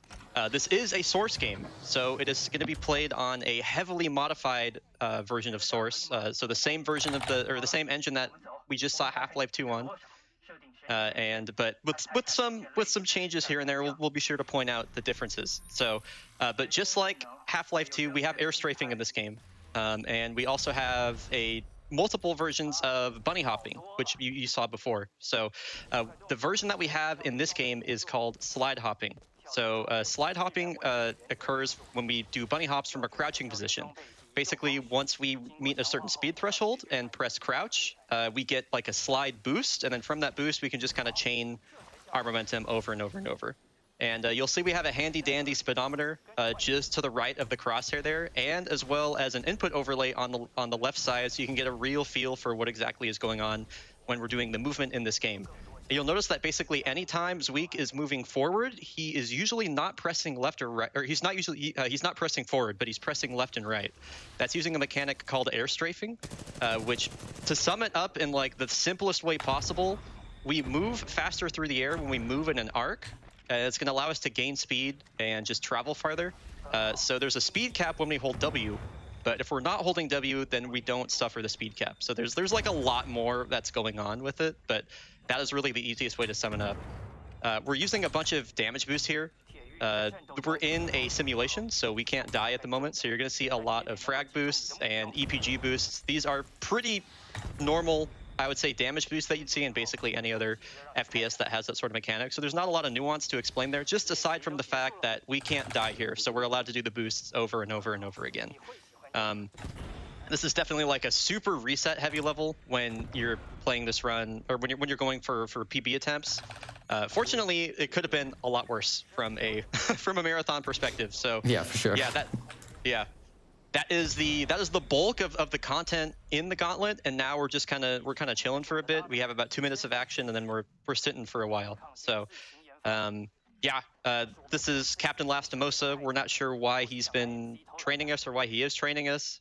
It's kind of cryptic. There's a lot of fan theories about that, but yeah, he's just teaching us about our Titan and everything, and we're gonna call it down, and then like, oh my god, things are going wrong, what's happening? So yeah, just there's gonna be a lot of convenient plot elements like that in this game.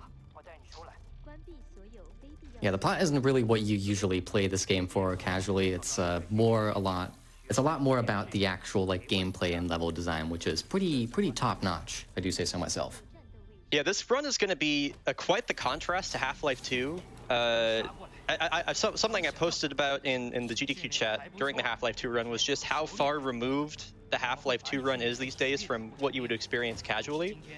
Whereas, Titanfall 2 is also a very fast-paced, very difficult speedrun, but about 95% of this game is going to be inbound movement. So it's going to be a pretty stark contrast to what we just saw before, which I think is really interesting to have these back to back.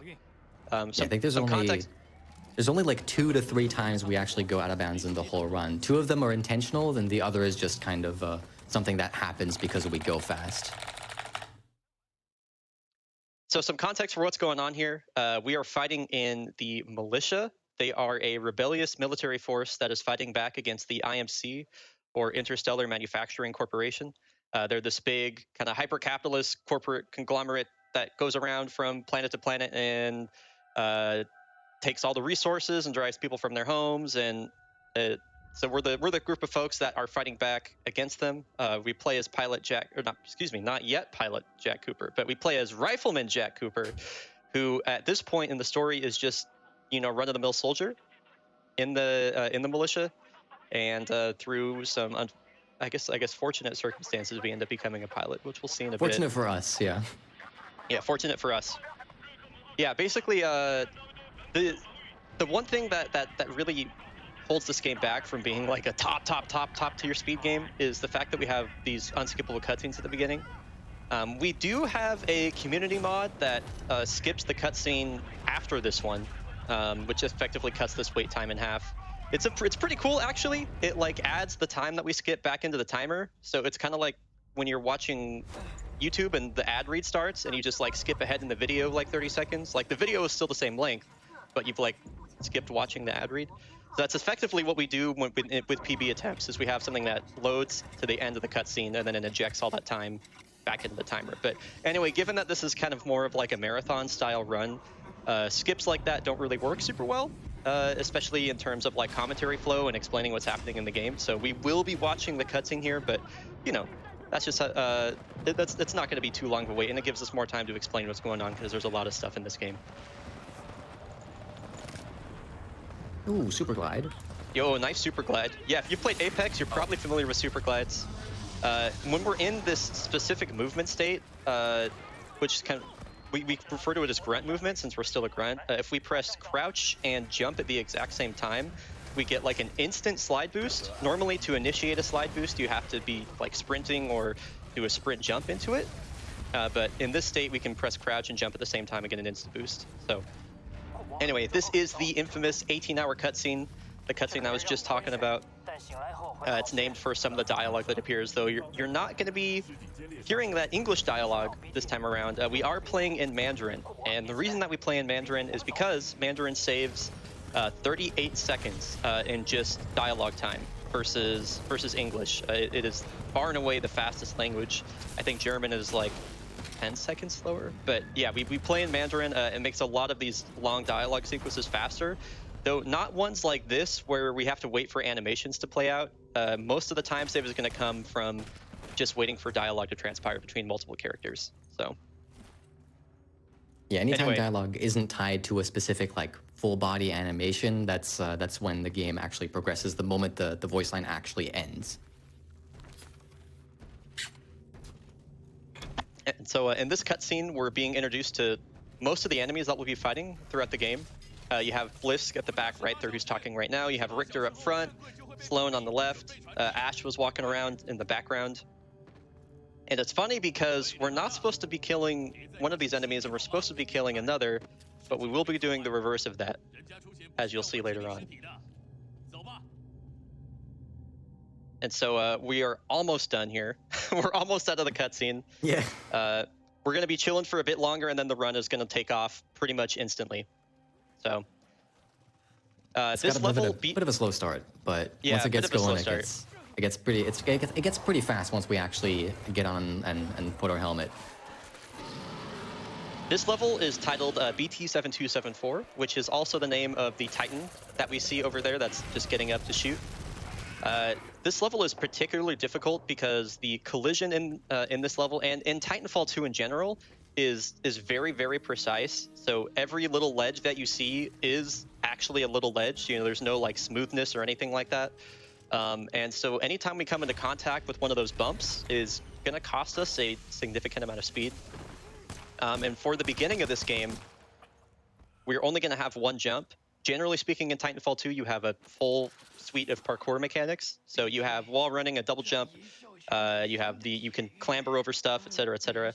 For the beginning of this, we're only going to have one jump. And it's going to make this part of the game particularly punishing. This is Captain Lastimosa. He was the dude that was training us, but we're not going to find out why. He is currently experiencing his last of moments. And so he is going to die, and when he dies, he is going to give us full control of his Titan and his pilot gear and everything like that. And lore-wise, the pilot's gear is what enables them to do a lot of these parkour mechanics. So we're going to put on the helmet, and then the run is going to get going basically instantly. So the first thing that you will notice once the run gets started, aside from just our basic slide hopping and air strafing movement that I explained before, is we're going to be doing what are called wall kicks. So we have like a billion different ways that we can interact with a wall in this game. And the most simple and common one is a wall kick. So when we come into contact with a wall, we want to jump off it as soon as possible. For people that know how source games work, Titanfall 2 updates it, runs at 60 ticks per second.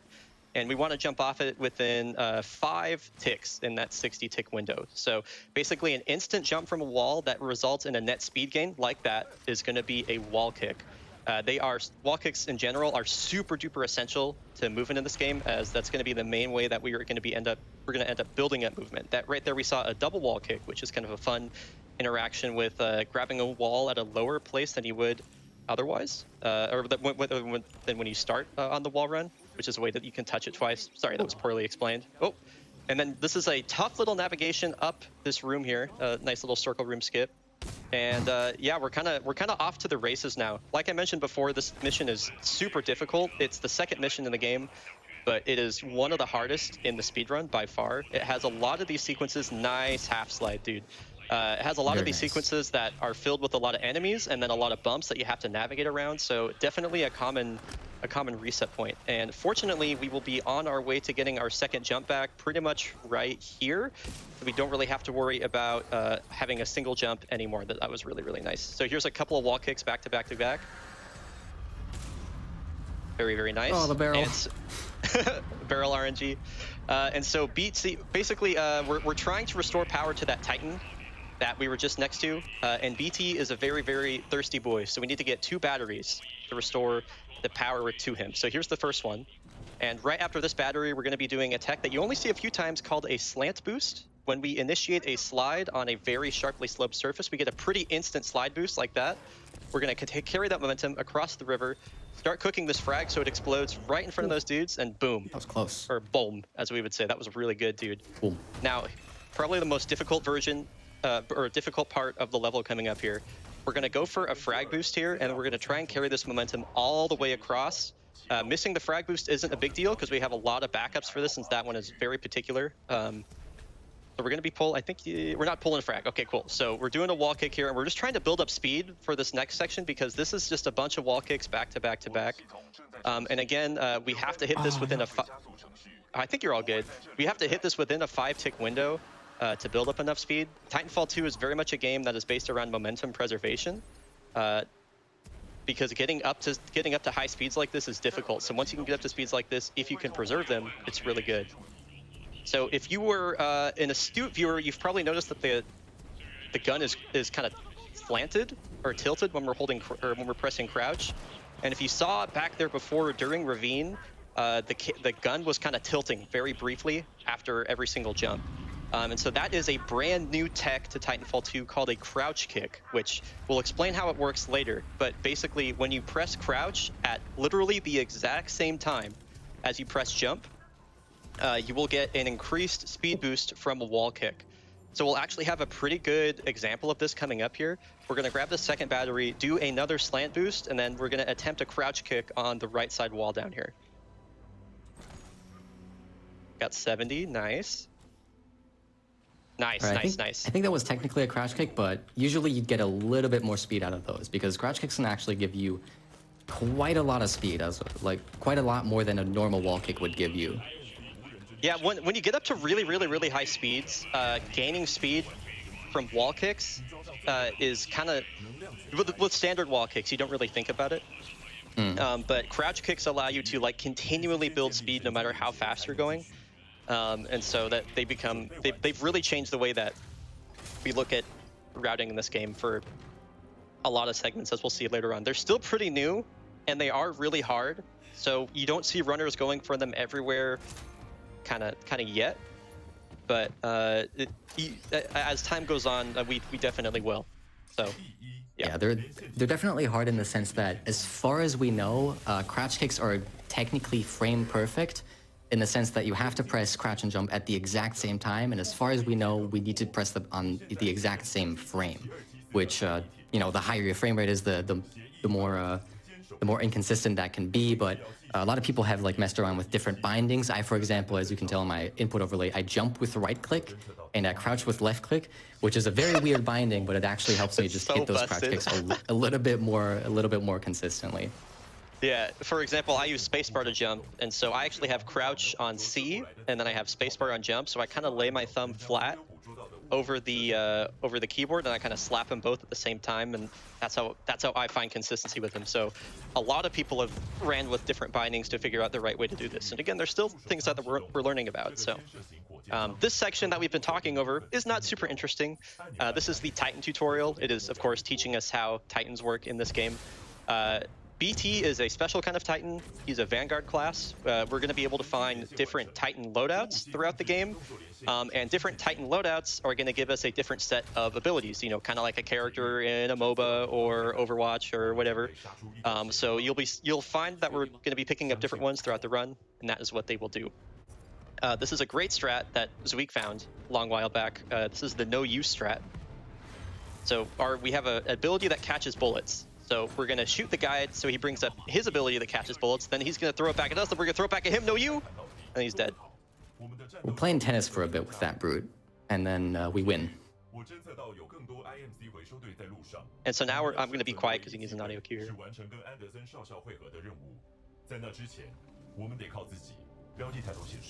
Cool. So if you run forward before that specific audio cue, BT will put the waypoint at the opposite side of the map, and it loses a few seconds. So we just stand as close as we possibly can, wait for the audio cue, and boom. We just go through the moment the trigger actually appears to let us through. Yes. And so now we are on to Blood and Rust. This is kind of like out of the frying pan into the fire, I think is how the phrase goes. I forget. Anyway. Yeah, that's pretty right.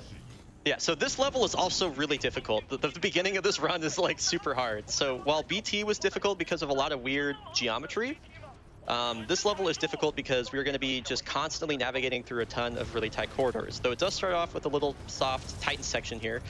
Titans can't jump, but they can dash, and so we just basically want to be dashing when we go off ledges. And if we hold crouch at the same time, we retract our legs, which means we're in the air for longer, which means we experience less friction. But moving at Titans is also kind of slow. So basically at the soonest opportunity that we can, we're going to get out of them. Here's another crouch kick sequence right here. Easy missed the last backups though. one. Yeah, no, it's all good. Still able to maintain a decent amount of speed and got a good backup. But yeah, basically anytime we cannot be running at a Titan, we're going to be. And we disembark as early as we can thereafter, grabbing a necessary Titan loadout to continue. And I'm going to be quiet again because audio cue.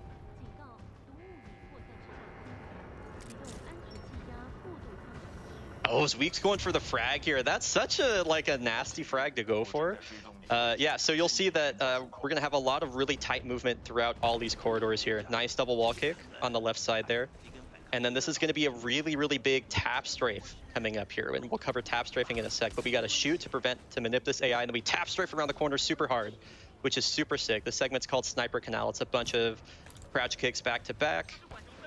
Oh, big speed. Okay, missed the wall kick. Oh, missed the B-hop too. Darn. Okay, that was flying for a second there. We're going to see some more tap strafing right here. So tap strafing is a very unique tech to Titanfall 2. Unlike the other games that you just watched, Half-Life 1 and 2, we can't strafe very fast in this game before we end up losing speed. The air acceleration value is much lower in this game than it is in other Source games. So we have to strafe a lot slower to gain speed and turn corners. However, if we tap W, or forward, I should say, if we tap forward rapidly when we round a corner, we'll actually end up kind of like lurching in like a 45-degree angle. And if we do that multiple times, we can take corners a lot faster, as you saw there. Basically, without tap strafing, taking corners like that would be impossible. Very nice little strat there where we kind of wedge ourselves in the corner and just mass jump to get up there. Here's some more tap strafing here. And so tap strafing takes advantage of a very unique mechanic in Titanfall that we'll cover later. But now we have a big skip coming up. This is the first really big sequence break in the game called Sludge Skip. So if you're paying attention, you probably saw BT standing behind the fence over there. And we're choosing specific dialogue options to manip BT to stand in that same place. And if he's still standing there by the time he's done talking, we can just embark on him through the fence, just like that. And that is Sludge Skip. That is a massive skip that saves like it saves us from doing a 5-minute wave-based combat sequence. It's really, really cool. Yeah, it's pretty huge. Yeah, that was one of the earliest skips ever found in the game too. That was like I think that was like a week 1 or 2 skip. That precedes even me, and I started running this game like 2 months after it came out. So, yeah. And now we proceed on to Kane fight. Kane's Mandarin voice actor is just the best. Out of all the Mandarin VA, this one's the best, especially for this line right here. Wow. Wow! Right, so here we go with Kane fight. We picked up that Tone Titan loadout. Every time we inflict damage with this loadout, we're gonna get a partial missile lock, and we can stack those missile locks. So we use 2 barrages to kill that one Titan. We're gonna throw some missiles at Kane, and then we wanna build up our ultimate ability as fast as possible, use the ultimate, and then finish off Kane, ideally with 3 more shots and a burst. Nice, dude. Very good Kane fight.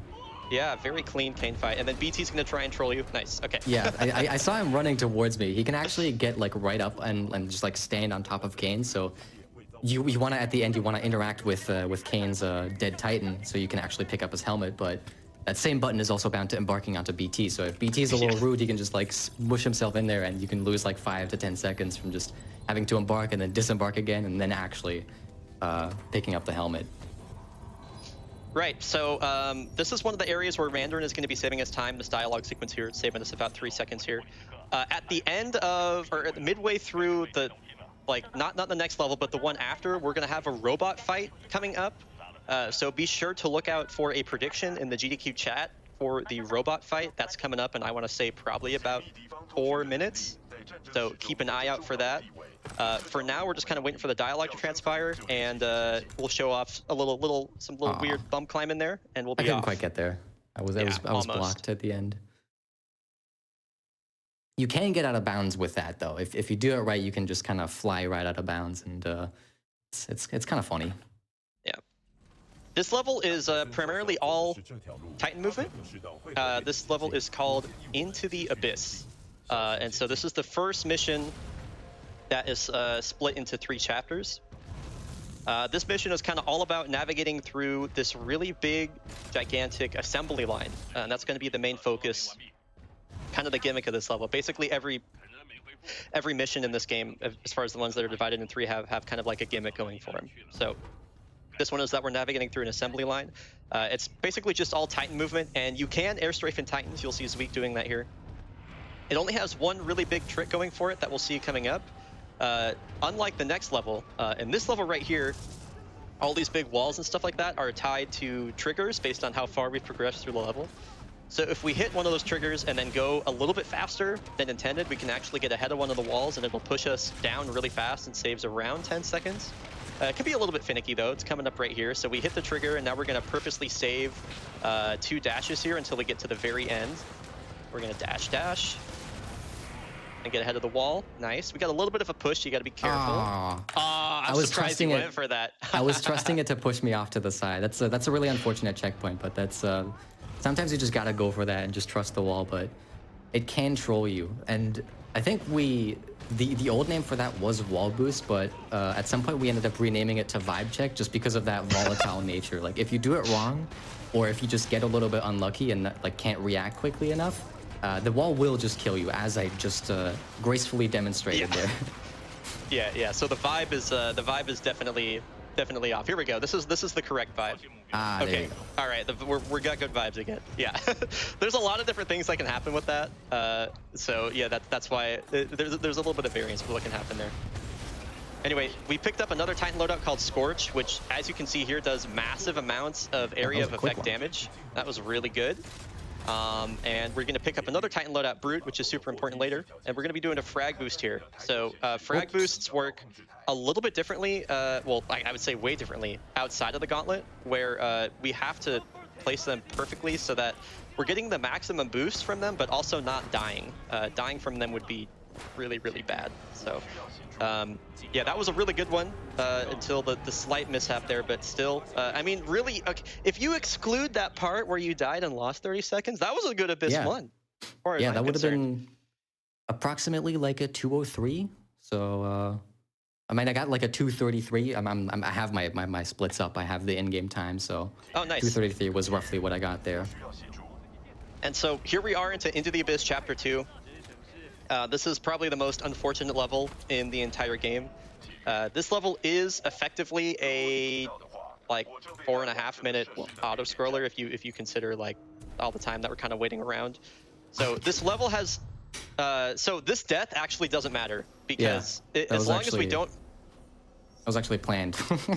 Yeah, as long as we don't experience a loading screen, the global cycle on this level continues. And we don't lose any speed to it, or we don't lose any time to it. So basically, once we start this mission, there's a global cycle that starts with the assembly line, and it moves at that set speed no matter what we do. Which is why I talked about the robot fight. I am hoping that even with the death, we will have enough time to do the robot fight still. So basically, one of the things that we do to pass the time is it's called red versus blue. So we're able to hack a robot, and then we don't hack the other one, and then we make the 2 robots fight in you know, robot combat.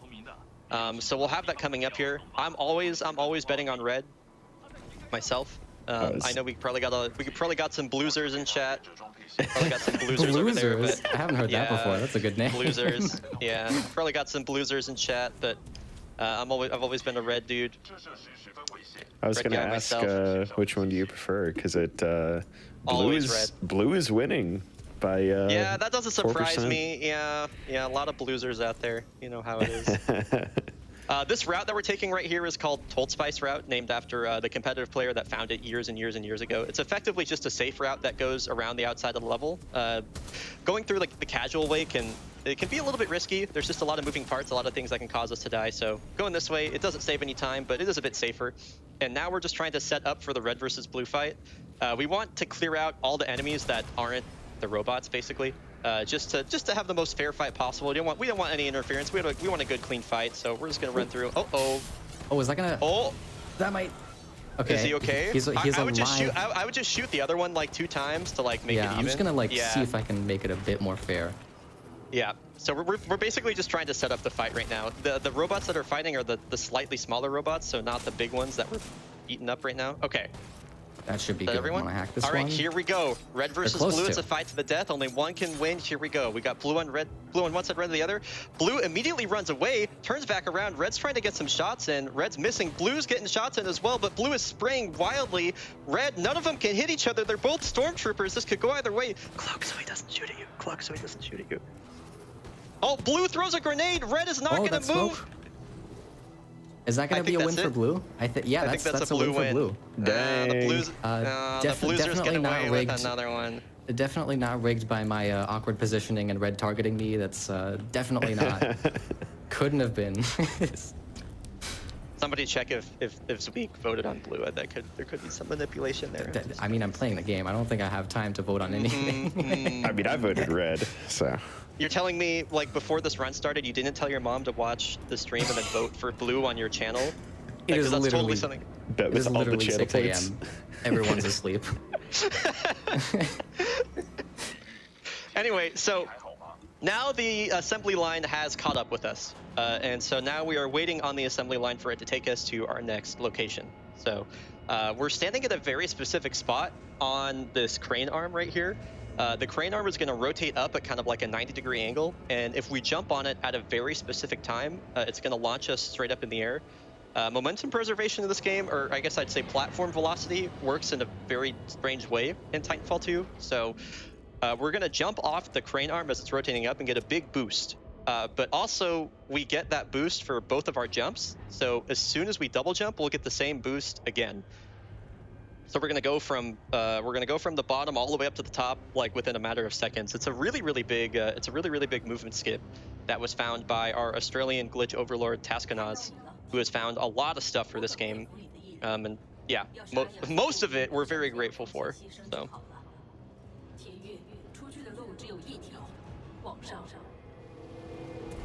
Oh, that was a weird arm movement.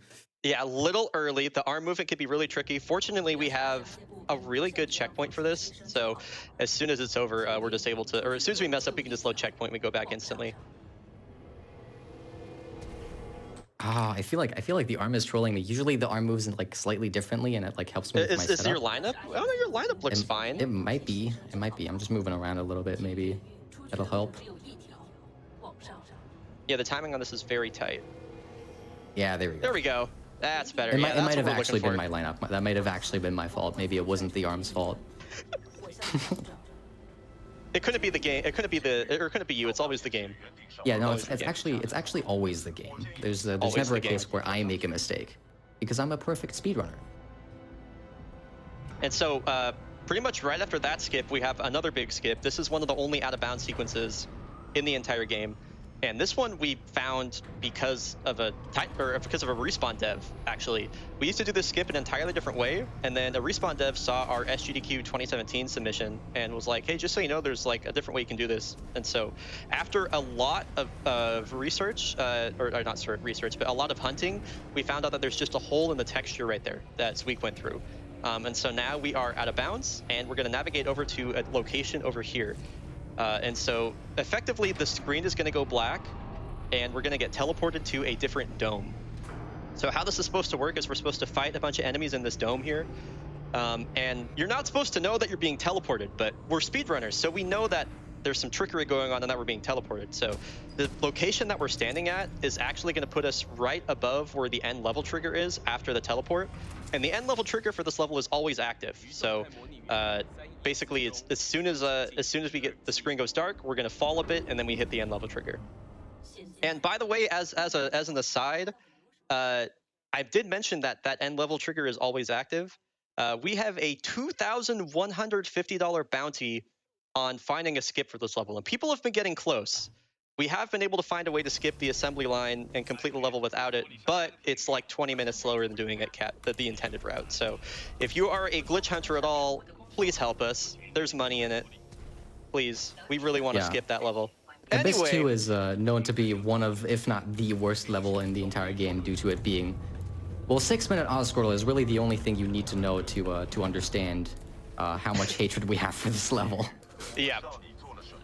And here we are with Abyss Chapter 3. This is the this is like this is into the Abyss is like cool uncle as far as like the missions go. Like this one's cool. It's got a lot of fun movement. It's got a lot of tricky stuff.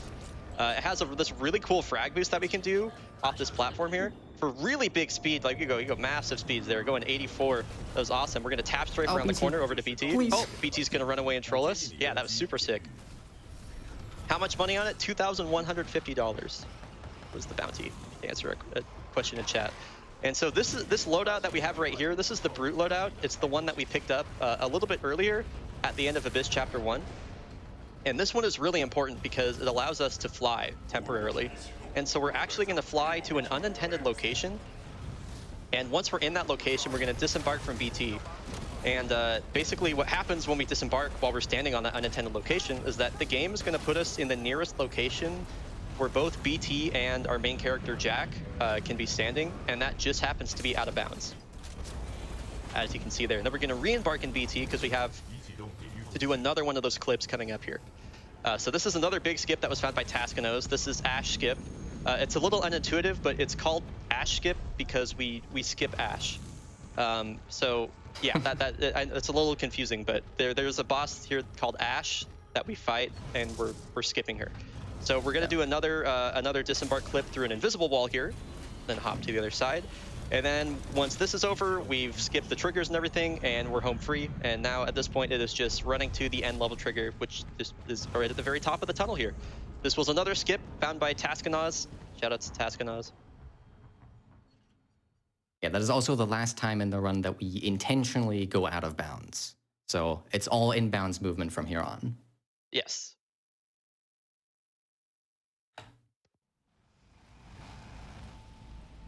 And here we are at Effect and Cause. This is, in my opinion, and a lot of other people's opinions, the coolest level in the game from a casual perspective. This has been kind of our goal throughout the first part of the game. Though unless you speak Mandarin, you probably weren't understanding it. But BT's been telling us to go rendezvous with Major Anderson. You gotta go find Anderson. And so this is the rendezvous point, and as you can tell, something is like amiss here. There are random time fluctuations that are happening back and forth, and right now we don't have we can't control the time fluctuations yet, but that will change in the future. This is a really big frag boost coming up here. Ah, just barely missed it. I think I pulled a little bit too late, so it like it got eaten by the other timeline. Yeah. The frag boost here is really nice because this is obviously a really long movement sequence. So when you're able to go fast, you're able to go fast for a long time. But regardless, we were still able to get to some pretty decent speed through there. And here's Major Anderson. He is somehow inexplicably stuck in a solid floor and dead. By the way, he's definitely dead. Yeah, he's not just hanging out. He's super dead. He's dead. So we're gonna take his helmet and bring that over to BT. Pilot helmets have a lot of information and data stored on them, so BT is going to scan that, and then he's going to talk to us for a bit, and we're going to get in position for the next trick. This is a pretty big downtime section in the run. I think we saved like a little bit of time here with the Mandarin dialogue, but not as much as you might think. So, yeah. We could probably talk about Lurch right now, honestly. Yeah, so I can like show it around a little bit. So anytime after a jump, there's like a 0.5 second time window in which if you press any like movement direction within that time within that time after jumping, you will get like a little bit of a nudge in that direction. As you can see, I'm tapping left and right, and I get sort of nudged in that direction, and that's what Lurch is, and that's also what we abuse when we tap strafe. Is we press forward, and then we get lurches that are pointed, 45 degrees. To the side, and if we do that a bunch of times, you can see like that's like a lot sharper, and we can use that to cut like much tighter corners. Yeah, we use a lot of tech in this game that abuses Lurch, and I think it's pretty easy to kind of look at that and be like, well, wait, you're just moving in the direction that you're pressing. Like how is that unique? The Lurch is just like specifically like a very jarring motion that occurs that causes us to lose speed, and by like inputting rapid taps, we're able to abuse it to turn corners and stuff like that. So it's like a mechanic that I think is really hard to convey to folks that aren't like playing the game, as like they're hearing about it. But it is like a huge part of this game that we we abuse and exploit quite a bit, then the game would not be the same without it. So it's the reason that tap strafing exists, and especially like in this game and in Apex. Yeah, I think so we have one super interesting bit of nuance about Lurch is that every time you incur it, you also lose a bit of speed. So we also have like a whole subset of tech that actually helps us avoid Lurch when we don't want to. Yeah, and like explaining the lurchless tech is kind of a weird thing to do in marathon commentary because like it's literally invisible. Like you don't see it unless you know what's going on in the game. Yeah. Oh yeah. By the way, here's a trick coming up called FTL. FTL is definitely not invisible. Whoa. Oh, you got it? Oh, that was super weird. That was so close. I can't believe I still got that. That was so weird. That's about as close as you can get. That's about as close as you can get without failing it. But yeah, lurchless tech is kind of like this big, invisible, massive blanket of tech that top runners are doing all the time. It's just like it's like impossible to explain. It's so weird. Anyway, we're on to Effect and Cause Chapter 2. We're gonna see a really cool tooltip here. Either press what button do you have bound to it? There we go. Yeah, press button or technically, but I use a mouse thumb button for it. Yeah, the coolest tooltip, which is like press button to time travel, is pretty sick. So we have the ability to switch through time at will now. This level is pretty straightforward from a speedrun perspective. But it looks really cool. We're going to be always going through like the fastest possible timeline, and the movement's really sick. And we're just like dancing back and forth between different time dimensions, and it's just super sick. This is just a really cool level. Oh, nice tap strafe. There you go. Oh, I don't have decals. I can't. Oh, you don't have gun. Oh, okay. I can draw a smiley face in spirit. Eye, and then smiley mouth. Oh yeah, a question from chat that I should cover. Yeah, we cannot scroll wheel. We can't scroll jump in this game. Scroll wheel binds do not work, and so every jump input is, I guess you'd say like a manual input. I guess scrolling is like a manual input, but or it's like a single input, I should say. So Zweek has jump bound to the right mouse button. Some runners have it on space, some have it on right mouse button, some have it on both. So yeah, fortunately you cannot use scroll for this game, and that is definitely a good thing. Yeah, there's a whole discussion about the other Respawn game, Apex, which lets you bind a lot more to scroll wheel, and it allows for stuff like scroll strafing, which is a much more potent version of tap strafing, and is it's a lot more controversial because of that. Yeah. All right, so big section coming up here. We're gonna do a big frag boost. And this room coming up here is one of the hardest segments in the whole game. It is aptly named Hell Room for both its difficulty and the color of the room itself. We're gonna kick things off with a very difficult frag boost, and we have 3 different necessary triggers that we have to hit throughout the room. So here's the first trigger here. We're gonna pull a second frag, B-hop off a really thin panel, throw the frag down, almost get boosted, but still have enough speed to chain the walking. Oh, he bopped off it. That was so close. Oh man. Okay, brutal. at least I got a good checkpoint. I was seeing the checkpoint. I was seeing the load screen. I was a bit scared because you can get sent back all the way to Anderson log 1 there and lose like a minute and a half, and it's very punishing. That was almost so good. That was almost so good. Yeah, just barely collided with. All right. Just barely collided with the collision on the drone there. Yeah, on that which drone like here. just God. Almost just did it ever again. so slightly. Yep. Yeah, just almost collided with the or almost whatever. Hit the drone. It just barely pushed him out of the range to be able to grab the wall again. That was almost so sick. Anyway, a little scuffed, but we're still going. Yeah, and this is effectively the end of the level. It's pretty straightforward from here. The big revelation that is discovered lore-wise in this level is that the IMC, this was a research facility that they were working on, and they were working on a weapon that uses ancient technology that folds space and time together to destroy entire planets. And now they're going to use it on the militia homeworld of Harmony, so we got to stop them. Very scary stuff. This level, Effect and Cause Chapter 3, is, I think, the shortest level in the run. It has a pretty cool tech that doesn't save a whole lot of time. so it's not really worth going for, called Time Stop. But that requires like a specific setup. But yeah, we're just gonna kind of run through the intended route and hit the necessary triggers.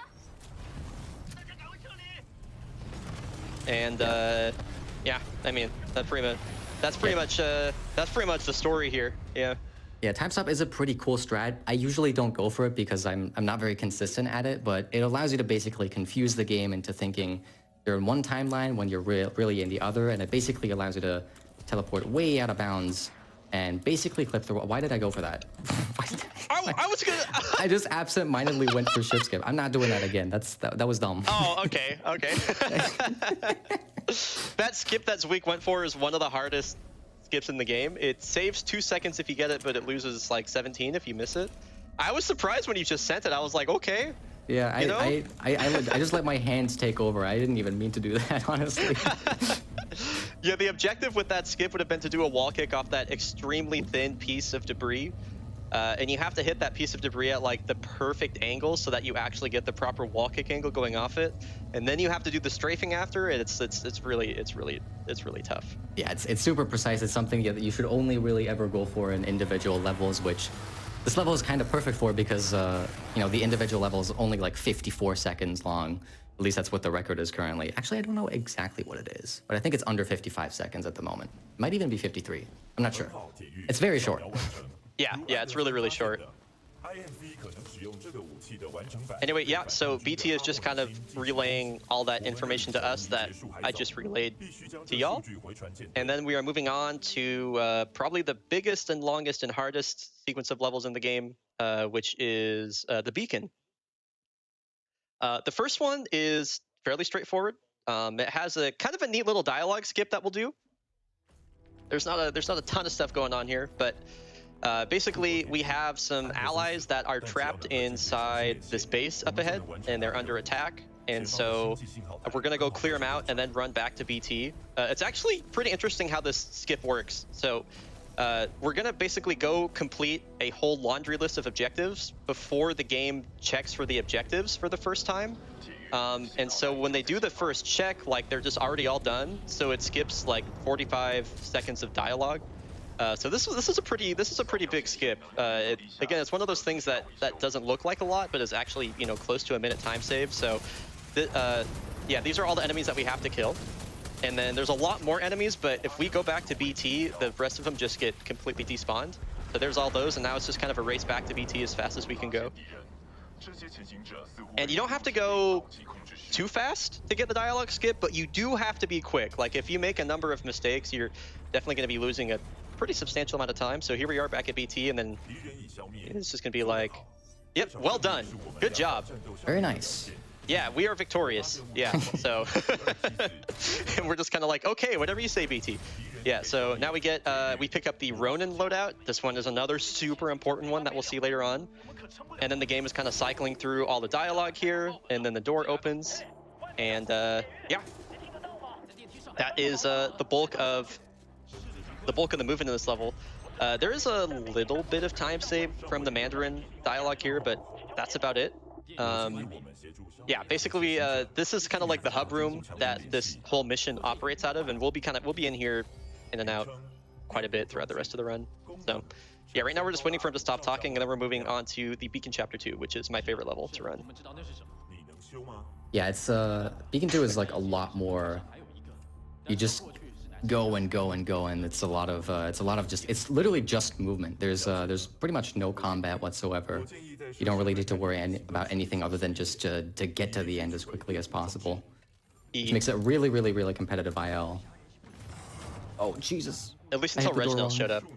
Yeah. All right, so here we go. This is the Beacon Chapter 2. This level is all gas, and it's really cool. It has a lot of skips too. So. Yeah, so effectively we're going to be making use of a lot of, I mean, this level really requires everything that you know about Titanfall running. So we gotta be good at the air strafing. We have to have really good crouch kicks. We have to have really good tap strafes. There's a big tap strafe right here. Nice, shoot the drone in the middle. And there's a very specific death abuse that we're going to do coming up here. So if you died in an area that the developers anticipated you would die at, you get quick spawned. but our like spawn trigger is all the way back here, which happens to be right next to a big wall that we can use to do a huge damage boost across a massive gap. That is a super hard skip. Yo, Zweek is flying right now. Then we're gonna chain all that momentum all the way down the hallway. Oh, my stream died, so I am waiting for it to catch up. Mine did. Oh, there we go. There we go. Oh, are we good? Okay, cool. Okay, so now we're back in Arc Tool room, and I kind of lost my train of thought. But anyway, we grabbed the Arc Tool, which is like, this is kind of the gimmick for this level, is this kind of shooty zappy gun that shoots things on and off. And yeah, sorry, I lost my train of thought there. I was like in the zone. Anyway, we have another big skip coming up here that skips a sorry.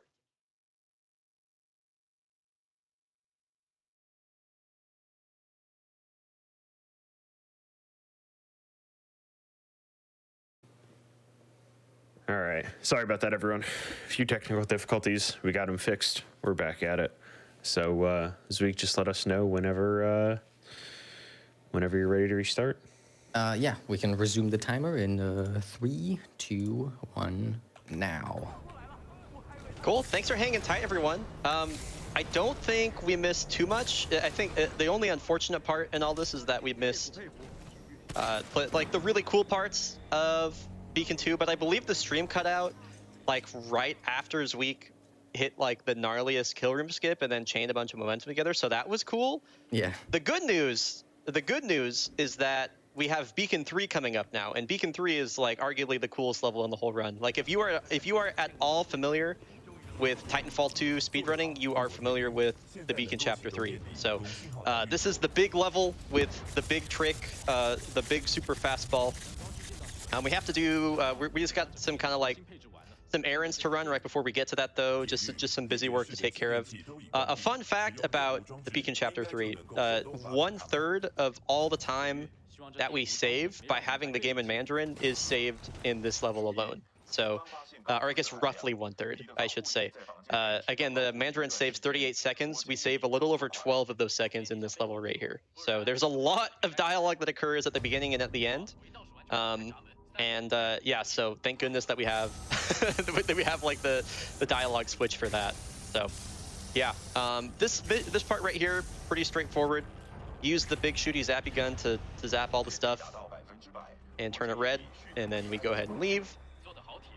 And yeah, so now we are just waiting for a bit. The whole objective of this mission is that we're trying to reconnect, or we're trying to reconnect to the network that the militia communicates on, and we're doing that by starting up this big massive dish, this big satellite that you see up there. And as we're going to find out, turning the satellite back on, it's still broken, so we're going to have to go out and like replace parts of it, you know, plot meat, plot device, etc., etc. But yeah, the way that we get there and get back is really, really cool. So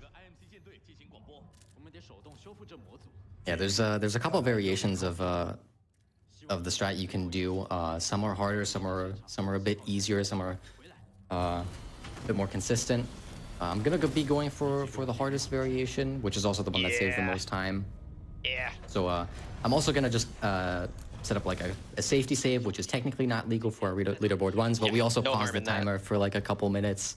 So I think we're fine. we have a big glitch coming up here called moon boots, actually. So how this works is normally when you fly, you're not supposed to be able to disembark from a Titan. However, if we kind of like wedge ourselves underneath that door and then press fly and then disembark, we are able to do something unintended, which again is getting out of a Titan while it's flying.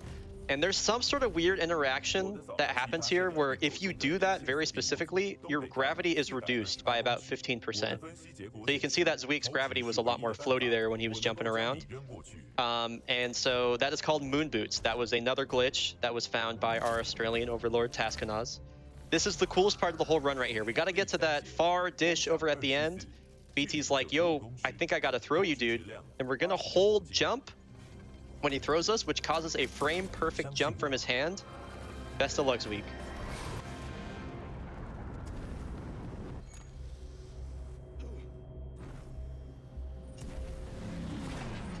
Ooh.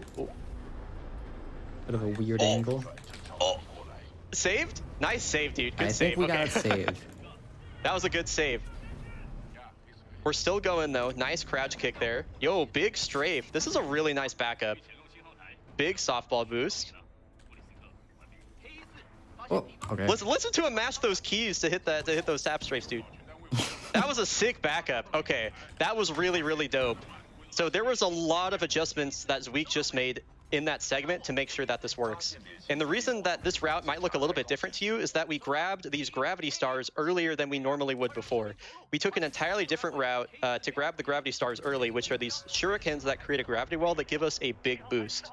So Zweek just showed off all of his experience in this game to make that backup work as fluidly as he did. And now that we have the gravity stars, we're going to boost off them again. Nice. Okay, and here we go. We're going to see, hopefully see a number of crouch kicks in this segment here. Oh, I missed the one. Slight miss on that one, but we still have a lot of speed preserved here. Oh! Oh, that's unfortunate. I wasn't gonna reach that. Hopefully you get the checkpoint so you can like, darn, okay. Yeah, that's a bit unfortunate. I would have gone for hyper zipless because that's a really, really cool strat to show off as well because it also looks really, really cool. Unfortunately, we're just gonna have to, oh Jesus. Fortunately, we have like the most forgiving checkpoints like of all time though, so we're not gonna punish too hard for this, which is really nice. Yeah. I'm gonna try and get all the speed back with a couple crouch kicks. Nice. Approaching 60 isn't too bad at the end here. We can still avoid grabbing the zipline. Big crouch kick there. Yeah. But yeah, that backup was super sick. So yeah, that's kind of like how a lot of speedrunning in this game and in this segment works. You know, unlike like some other speed games, we can't quick save and quick load in this game. So when you mess something up, you know, you're just kind of like, well, you know, that's just how it is. Unless you have like a lucky checkpoint, like reverting to checkpoint is usually a pretty big time punish. So to be able to like mess up super fastball like he did, but then also like improvise a lot of that movement and kind of recalibrate and figure out what's going on to be able to do that really fluidly was super sick. So that's a lot of skill in this game comes from that experience and being able to react to situations like that and formulate like a backup pattern like he did. So that was really, really cool. Obviously a little bit unfortunate on the return part, but still that was a really sick super fastball.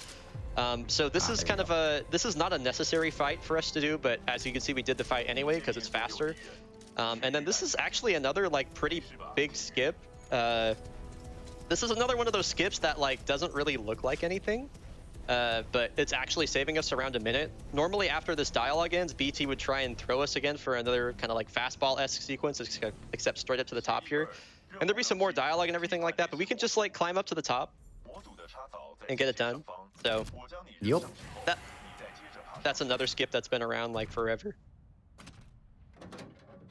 We can get to the model pretty much the moment it becomes actually interactable. It's very neat.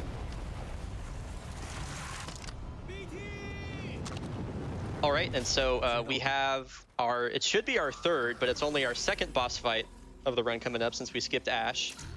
Again, Ash skip was the skip where we skipped Ash. That's why it's called that. So we're going to be switching to the Ronin loadout here. And so this section of the game introduces the spawn manipulation in this game. Enemies are going to be spawning Enemies are going to be spawning based on where we're looking and where we're standing. So there's going to be a lot of specific manipulation again to spawn in the right area. These first two Reapers that drop here always spawn right here, and then there's like a set amount of time that occurs between the first drop and the second, so we don't have to kill them as fast as possible. Instead, we're going to kind of save our cooldowns for this section here. We do an arc wave on those two, get 2 shots on them ideally, do a quick swap over to Brute to take out this guy, and then we have to race over to the next spawn manip location ASAP with Scorch here. So we're trying to manip these 2 Titans to fall in a very specific spot, and we're going to do what's called Flame Trap duping right here. So Scorch has an ability called Flame Trap, and for some reason, if you look straight up in the air, it causes the Flame Traps to ignite multiple times and absolutely obliterate people. Yeah, like it's ridiculously fast. Those were 2 full Titan health bars that died like instantly. I mean, you would think they got hit with a nuke. That was super sick. Dude, I gotta learn how you do that. That's so hard to get that lineup like that. Anyway, so here's Richter fight, and some cool stuff is happening after Richter fight here too. So I'm assuming you're going for Elmo clip, yeah? Yeah, for sure. Okay, so we're gonna, as soon as Richter starts exploding or dying or whatever he does, there we go. We're gonna swap back to Brute, go up to this location. We're gonna disembark, which clips us through the door, and then as soon as the elevator starts moving, we're gonna disembark again and clip back outside, and then BT is gonna floop, teleport directly to the top of the elevator. And this is about as close as we get to the kind of like that AI teleport that you see in Half-Life 2, where BT is like kind of like he gets like stuck in a position and then he instantly teleports to where he's supposed to be, and he ends up starting the dialogue about 2 seconds faster than you would normally. So that is Elmo clip. It's called, man, you know, people are probably like, why the hell is this called Elmo clip? Anyway, it was found by one of the top runners in our community, Next Racer, and his like entire brand is like Elmo making like a weird face, so it's called Elmo clip. Anyway. So disoriented Elmo as a profile picture. So anyway, pretty much, yeah. It'll probably be the case that anything that Next finds in the future will probably just call it Elmo and then the thing that they found. Yeah, for real. So Next better get on finding a bunch more strats so we can find Elmo skip and more stuff like that. Can you imagine if Next was the one to find Abyss 2 skip and we have to call it Elmo skip? Oh my god, that'd be so awesome. Yeah, we'd probably call it like Epic Elmo or something like that. Something dumb. For real. Anyway, right, so we're meeting up with Commander Sarah Briggs. She leads a special kind of elite sect of Titan pilots within the militia. And so BT is kind of relaying everything to her that just happened, and Sarah's like, I don't know about this Jack guy, and BT's like, no, he's really good, trust me. And Sarah's like, okay, well, let's go fight like an entire army of Titans right after this. So that is kind of like the lore update of what's happening. Also, the power source that allows the militia or the IMC to destroy planets, we know where it is, so we're trying to track them down as fast as we can. So yeah, and that brings us up to Trial by Fire, which is one of the more unique missions in the game. This level is based entirely around Titan movement and combat. It's going to be the only mission in the game where we're not getting out of our Titan. So it is a mission that is split effectively into 2 parts. The first part, you'll kind of, the developer name for this level was T-Day, and you'll see why that is in this first part. But aside from all the combat that we have to do at the beginning here, it is unfortunately also a really big escort mission. So this level is like half escort mission, half dash to the finish. This mission is based in, the way this mission progresses is basically based entirely around how far Sarah is ahead. So what's going to happen is there's going to be a really, really big fight that we do, and then some doors are going to open, and then we have to escort Sarah from those doors all the way to an elevator. And getting Sarah there can be really, really difficult because she can get caught up on like any number of enemies that are here in the way. So it's going to be, we're going to have to do a lot of babysitting. We're going to be trying to do the best balance that we can between clearing out all these enemies as efficiently as possible so we can shredding these dudes right now. And then also getting Sarah there as quickly as possible. So we want to clear out everybody over here on this side because Sarah is probably going to come through over on this right side like she usually does. And then we're going to come back over here and we're trying to get the second wave of Titans to spawn in because basically there's just like a certain amount of Titans that we have to kill from every wave. That was really nice how that guy dodged in your way. Nice triple kill there. I think this, yeah, okay, so there's the spawns that we're waiting for. Up here. Yeah, this is going to be a little bit rough. You can sometimes manip those Titan spawns there, but oh wait, did you say pilot? That was pretty quick, yeah. What the? Okay, that was really fast. So Zweek right now is kind of rolling the dice. We're a little bit off with how we would normally route this around like our ultimate abilities. So Zweek is kind of playing it by ear right now. He's checking back behind him to see where Sarah is to see if he needs to. Yep, there she is. So Sarah is being super kind right now by swapping to another Titan loadout and then swapping back to the one you had. It actually instantly reloads your ammo, so it skips a reload animation, which Zweek just did there. And so now this whole path is, we're trying to do the most efficient balance of enemy damage and also making sure that Sarah keeps up. So like any number of these enemies you could choose to leave behind, but you know, you kind of have to keep that in your brain that when you're doing it, that you are rolling the dice that like Sarah could get caught up on those. So there's a lot of improv. There's a lot of like risk-reward balance. There's like a lot of stuff that goes on kind of like behind the scenes in a runner's head. That isn't always like immediately obvious when you're doing this, but this is actually going pretty well. I mean, you heard Zweek say that. Oh no, like, Sarah's trolling. Sarah's trolling a little bit. Yeah, she's trolling. She's trolling a little bit. You heard Zweek say at the start, like, okay, I'm gonna have to do a little bit of cleanup, but then Sarah was instantly like, Pilot, you're with me. So he had apparently killed enough Titans. What are you doing? So I don't even know what she's caught up on there. Yeah, like, frankly, I don't there even may have been a know couple what grunts or something. Maybe like one grunt that bit. didn't die or something like that. Sarah was like, "Yo, I know they're about to destroy our whole entire damn planet with like a big weapon, but this one grunt is gonna have to die by my hand." Yeah. Yeah, it's very important. All right. Yeah, so that could have been really, really good, but it's a bit of unfortunate that Sarah was being a little rude. Not gonna lie. Being a little rude. Anywho, we are now to the not lame part of this mission. So yeah, what we're going to be doing here is making use of the Ronin loadout that we picked up earlier. The Ronin loadout, when you use its ultimate, has rapidly recharging dash cooldowns, and so it's pretty obvious from a speedrun perspective why this is going to benefit us, as you can see here. And after this runs out, rather than just like continuing running on, it's actually faster to build up our ultimate charge again. We're going to build up our ultimate by doing damage to enemies. So yeah, that is effectively why we're doing this, and as soon as we have that up to 100%, we're going to start using it again. And that's going to take us almost to the end of the level from here. And so now it's just kind of a straight shot, making sure we're dashing off ledges when we can, making sure we always have a dash charging, just like the basic fundamentals of Titan movement in this. And then also Ronin has like a secondary dash ability called phase dash, which lets us go through stuff. So yeah. Yeah, it's quite useful, especially when Titans get in your way, but you know, you can't always control how many times they get in your way, so you can't always guarantee that you have a phase dash available when someone decides to troll you a little bit. Yeah. And of course, no matter how fast we went, they are just barely getting the arc, or I guess the power source for the fold weapon, into the ship, and now we have to keep chasing it.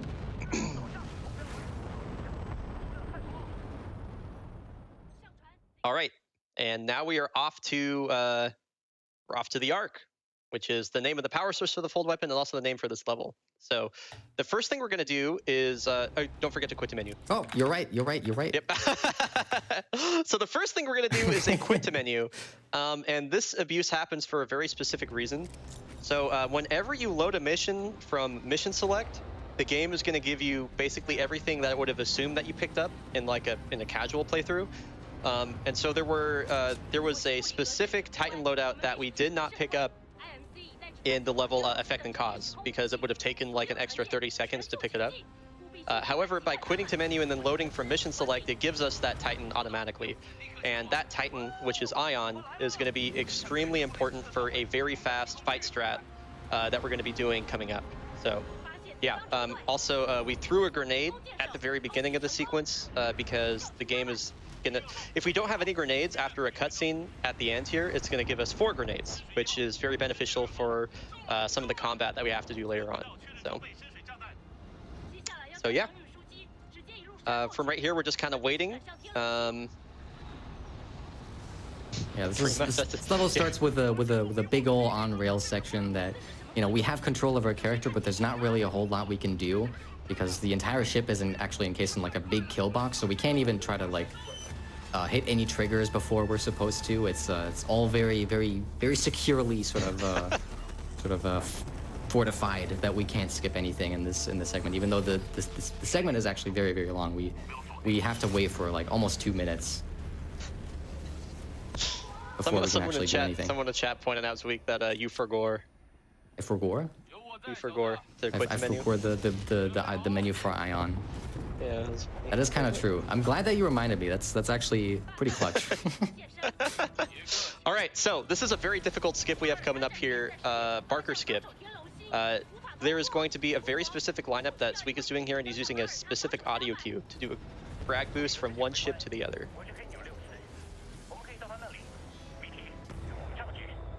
Looks good. Ooh, Don't that overshoot. was almost too far. Almost too far. We're good. So clutch. So clutch. That is a very difficult skip. There are like 1.5 million things that could go wrong with it. And then we go straight into the next skip, which is we're trying to run off this ship at the right. Oh, that was literally perfect, dude. You couldn't have done that better. That was awesome. I hope I didn't Okay, miss so any triggers. Oh, well, no, we're good. I don't.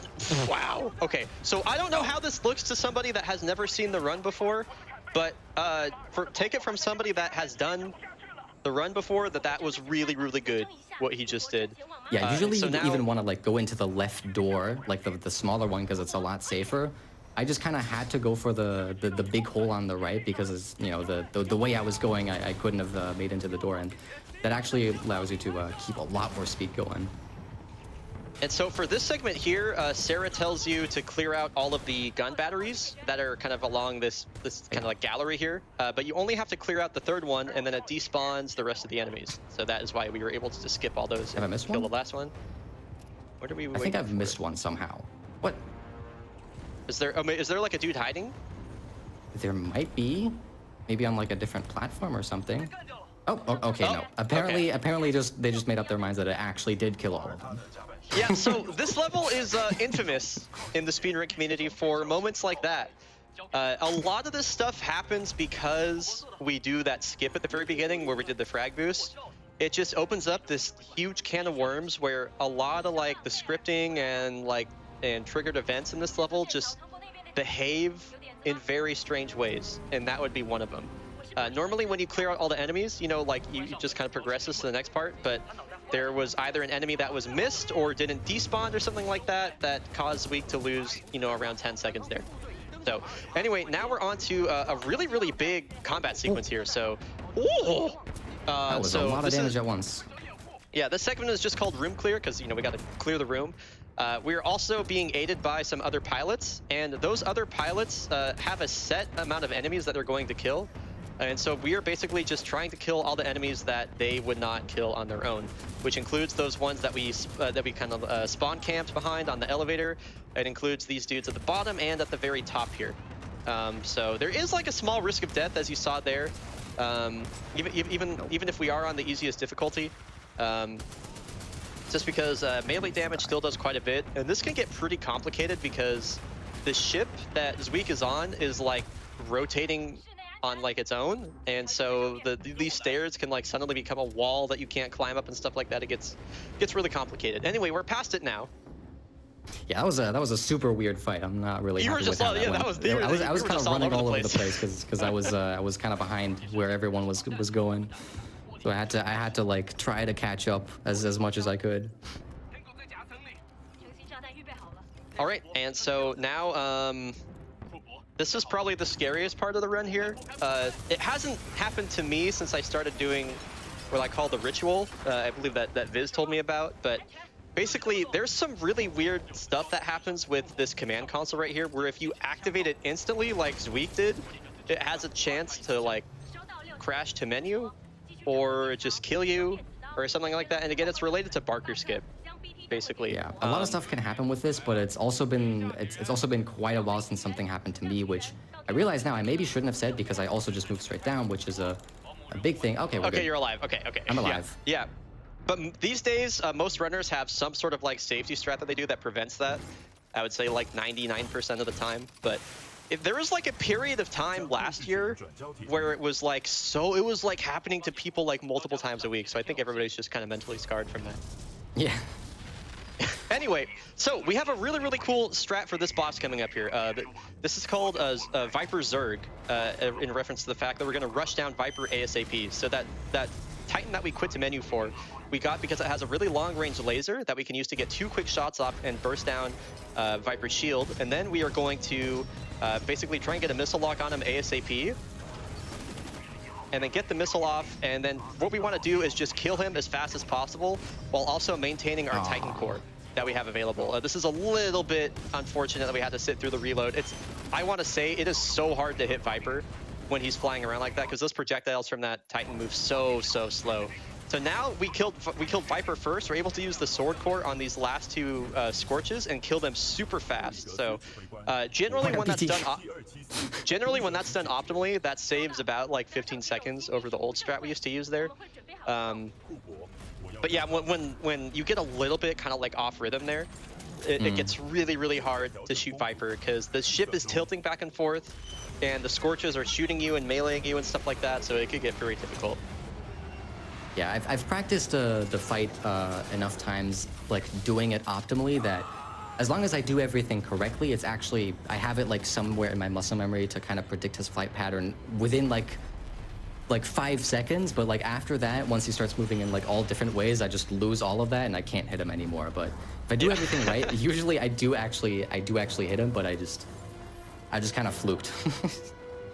Yeah, it's a hard fight. Yeah, hitting him with tone when he's flying around like that is so difficult that I forego using that Titan for that segment like entirely. I switched to a different one that has consistent. Yeah, I switched to a different one that's like slightly slower, but it has a hit scan weapon. So it's you don't have to like lead the shots and stuff. So yeah. Anyway, from here on out, we've completed the bulk of the nonsense in this level. This is probably, I think, if you count this and the cutscene that comes after, this is probably the longest single waiting period in the game, I think. I'm pretty sure, yeah. Yeah, so from here on out, it's pretty much on rails. Fortunately, we save a bit of time here with the game being in Mandarin, and for this ending dialogue sequence, and then we have the last mission coming up right after this.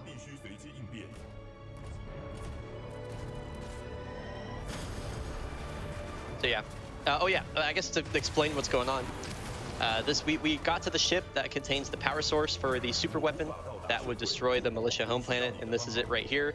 But the ship is crash landing, so BT is, telling us to retrieve it, even though he could probably just reach it himself.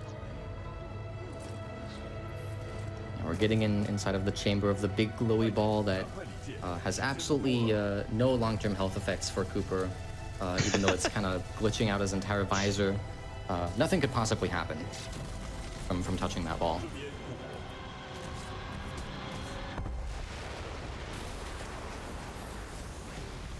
And this is one of the few parts of the game where it's actually faster to use both the dialogue options rather than using none of them. I think it's like a second faster. Yeah, it's a little bit. It's actually surprising how long the game actually gives you to respond to a dialogue. So you can wait that out, and like at the end of that, he will just skip to the last line. But the dialogue itself is actually faster than just waiting for just one dialogue box to just pass and give up. I wish we had Fluffy here so they could do their Blisk voice impression here.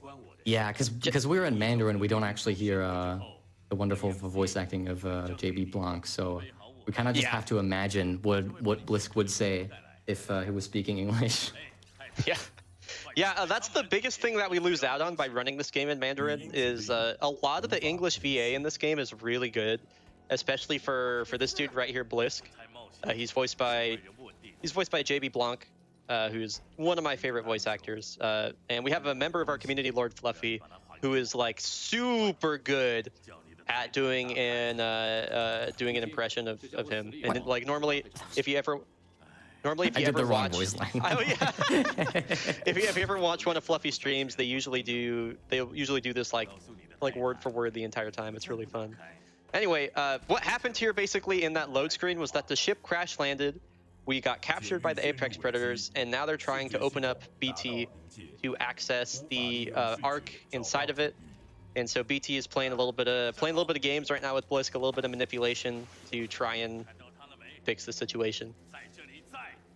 Even though he will not. Yo, Lord Fluffy's in chat. Hi, Fluffy. Yo. Yo. This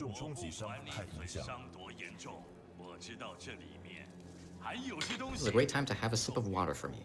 You know what? I'm also gonna have a drink of water. I'm a little dehydrated. I think all of you should hydrate right now, chat.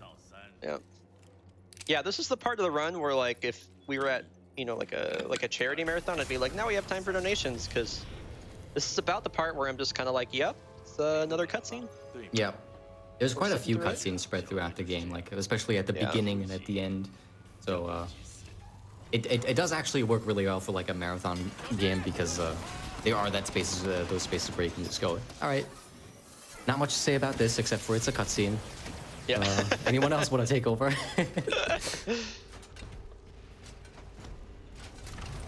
It's funny that we're on a show called AIMBOT because for the task runs of this game, we do use a literal AIMBOT.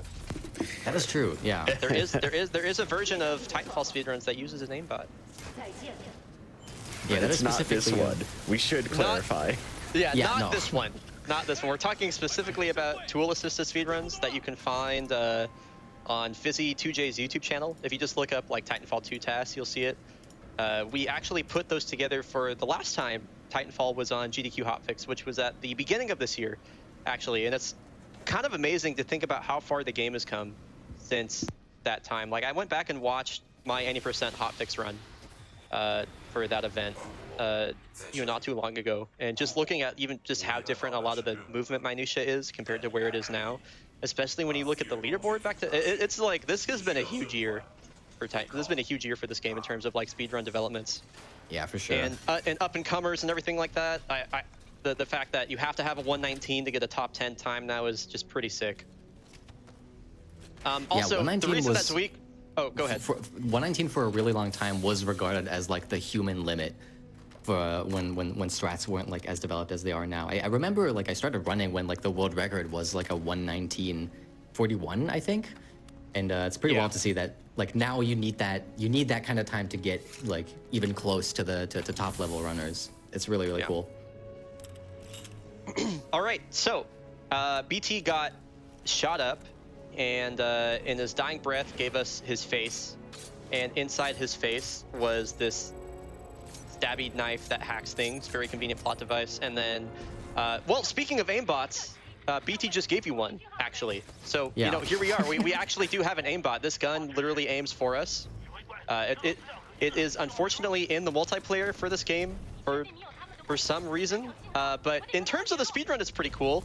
It really allows us to fly through the segment as quickly as we can and not have to worry about adjusting our aim at all to deal with these enemies. So we can just kind of focus on our movement and then shoot the gun when the thing is red.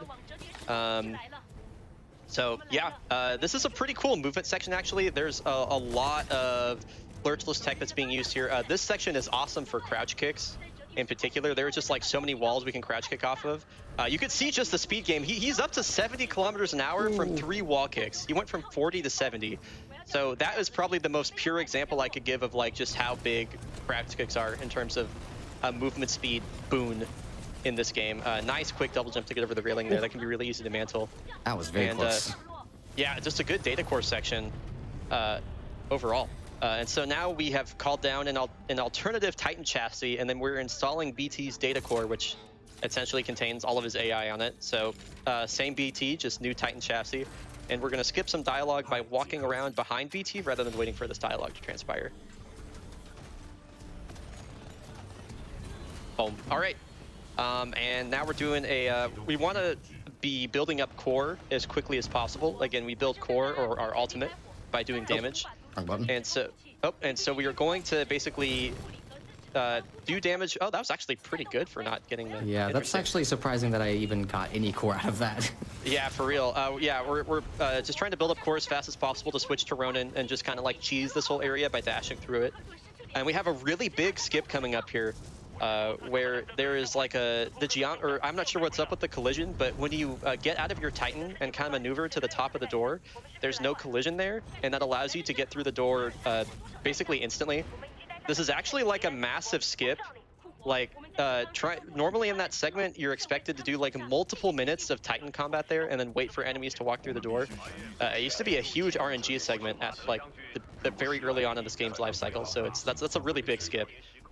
Really nice movement through here overall. This is like such a tight or like difficult segment to navigate because you just have to you have to cover so much vertical distance while also navigating through a lot of really jank geometry. So this has been a pretty good fold weapon all the way through so far. Yeah, getting the height you need while also maintaining speed is really difficult because there's really only so much like vertical velocity you can get from just jumping and double jumping while you're going quickly. Yeah.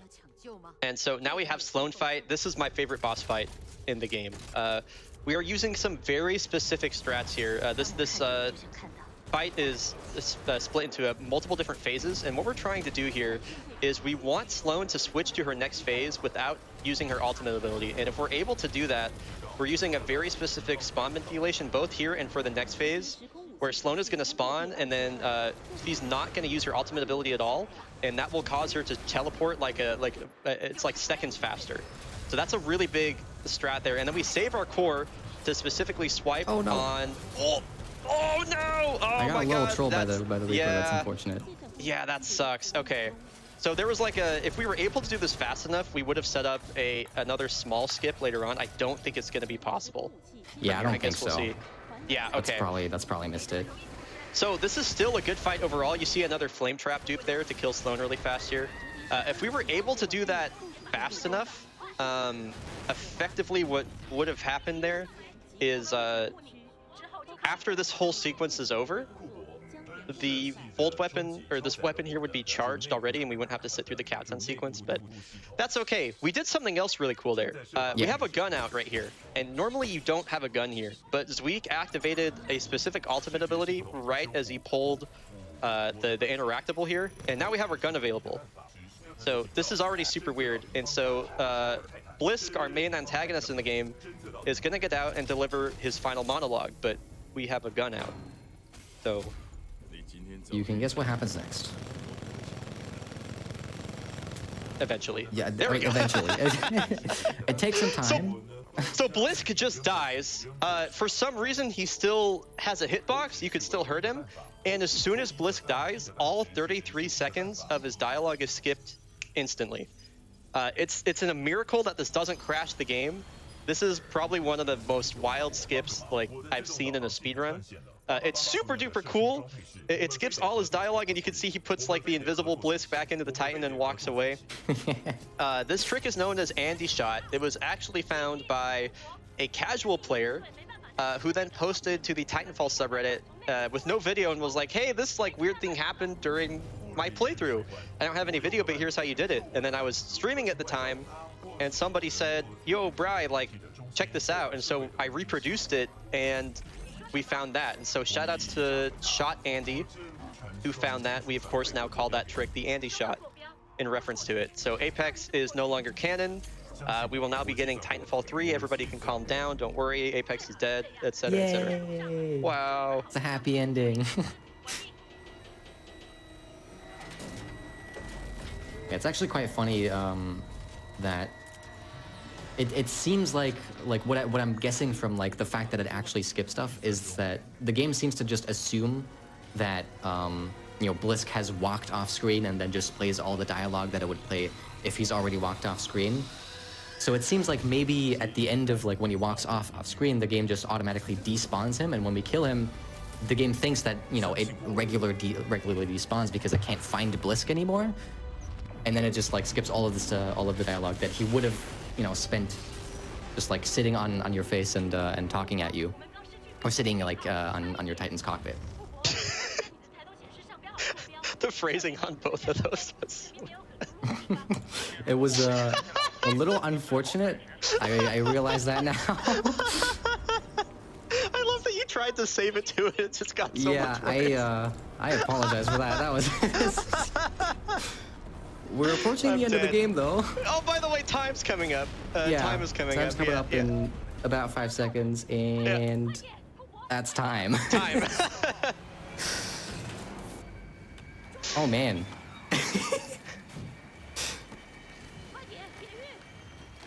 Anyway, that was a great run, dude. GG, man. Yeah, that was in-game time. That was 1:22:21.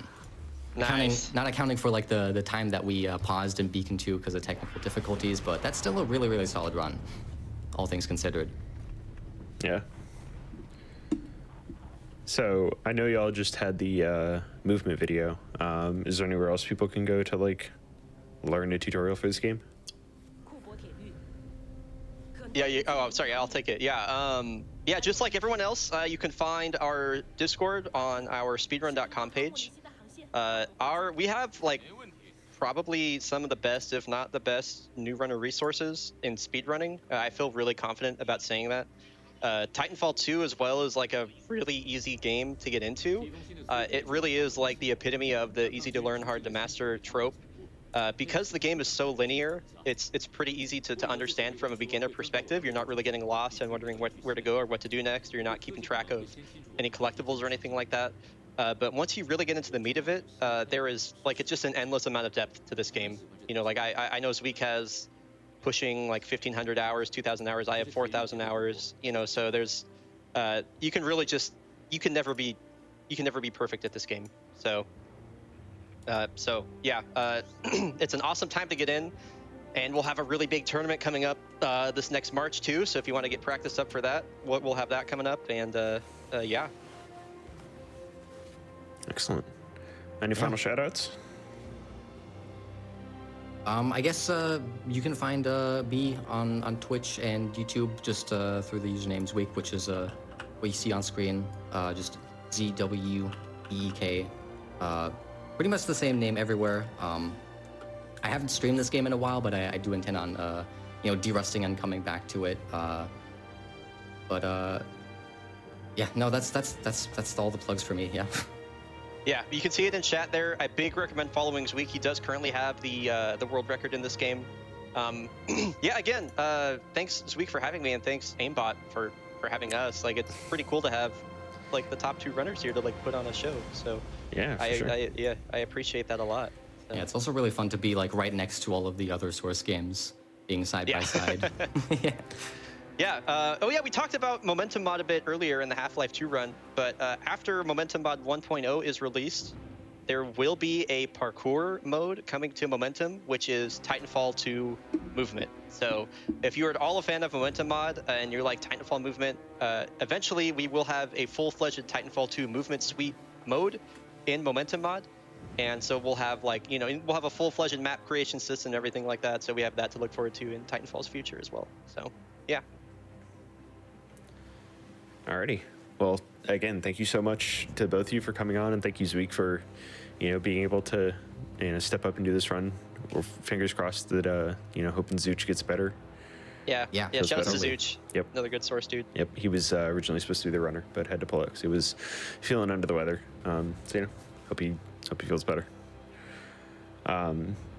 So I have to do some shout outs updates that I have not done all night because I've been far too distracted by all of the source runs, because again, the movement, it just blows my mind out of the water. For all the people who are coming in late and just missed this run, I missed the Half-Life 1 and the Half-Life 2 runs earlier, check out the archive at youtube.com/gamesdonequick. You'll be able to see these VODs up there. They'll be here either today or tomorrow, whenever things get uploaded. One and Done-a-thon, which is the marathon that I ran last weekend. The VODs are being uploaded over the next few weeks. So if you missed that, feel free to check that out. And if you're watching this on YouTube, check us out at twitch.tv/gamesdonequick for live shows starting nights at 7 p.m. Eastern. There was no show earlier tonight. We're not going to talk about that. No, it's vacation, it's the holidays. But I'm around doing a show. And HotFix is funded in part thanks to subscriptions and bits from people. So if you like the show, or if you want to just hear the video game music in the breaks, feel free to subscribe.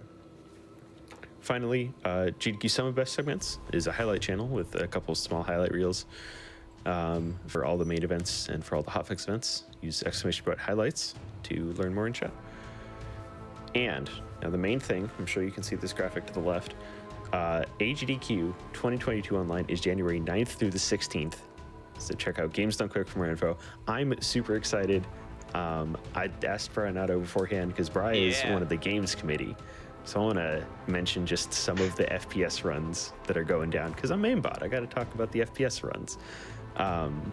So first day we got Metroid Prime Hunters. Shasta's been on the show before doing that game. I want to say, if I can interject. Yeah, go for it. Dude, y'all have to watch that Metroid Prime Hunters run. That is like, if people don't know, Prime Hunters was the Metroid game, the FPS that came out on the Nintendo DS. And as far as I know, it's the only Metroid Prime game that has like any form of like rocket boosting or rocket jumping in it. And it is a super sick run. I saw him run this at Calithon, I think back in 2019. And I was like utterly blown away. So that is like one of the big ones I'm looking forward to. Yeah, for sure. There's Deathloop, which I know you ran for a little bit. Yes, I did. Yep. Yeah, Creeper should be doing that. That run is broken as hell. So Yeah. if people like broken runs, watch Deathloop. Yeah. Yeah, really looking forward to that. Dead Space 2. We got Antichamber on Monday, which isn't really an FPS, but it sort of is. It's kind of a gun. Marathon Durandal by genuinely one of my favorite runners to watch, TBCR. I think his runs are always great. Shoot Mania Storm, which I didn't know this was an FPS. I had to go look this up. It's a game by this guy who made Trackmania, which is a really weird crossover. You know? This game actually had I don't know if it still does, but it had a pretty big esports scene going for a long time. So Shoot Mania Storm, this is another one where like people might overlook this on the schedule, but it is coming right after GeoGuessr, so you're probably going to be tuned in for that anyway. Stick around. Like this whole block that we have on Wednesday, which is like Slay the Spire, GeoGuessr, Shoot Mania, Trackmania, Rocket League, is going to be like popping. But the Shoot Mania Storm run, this is a specific version of the game that is modded for like movement levels. In my opinion, Shoot Mania Storm is like possibly like the most skill-intensive run like on the marathon. SB Vile is running it. I used to run Impulsion with him. The dude is like absolutely amazing at the game. The game is awesome. I'm super passionate about it. Also, another small shout out while I'm still taking up your mic space right now. Halo 5 is also on Wednesday. Oh, I missed it. Okay. Yeah, I was just scanning the schedule real quick to see, just to pull some games. But yeah, Halo 5, Risk of Rain 2, Splatoon 2. I've thought about having the Splatoon guys on the show because I love those games. I think they're really funny to watch, and I know there's a bunch of big skips in them. Half-Life 2, you just saw the Half-Life 2 run earlier. Multimiller is running again, any percent no void clip. That should be so good. That should be so good. Really looking forward to that. Resident Evil Village had that on the show again. That's an absolute sick run. I'm going to be catching that. Friday, we got Portal Reloaded and Uncharted 2. A couple of like non-standard FPS shooter games, but I really like the Uncharted runs. I think they're just super broken and just really funny to watch. And then, of course, Saturday, final day, we have Halo Combat Evolved and Metal Gear Solid 1 ending the marathon. Like, that's so cool. Can you believe that Halo CE hasn't been at a GDQ since 2017? I thought that was wild to me.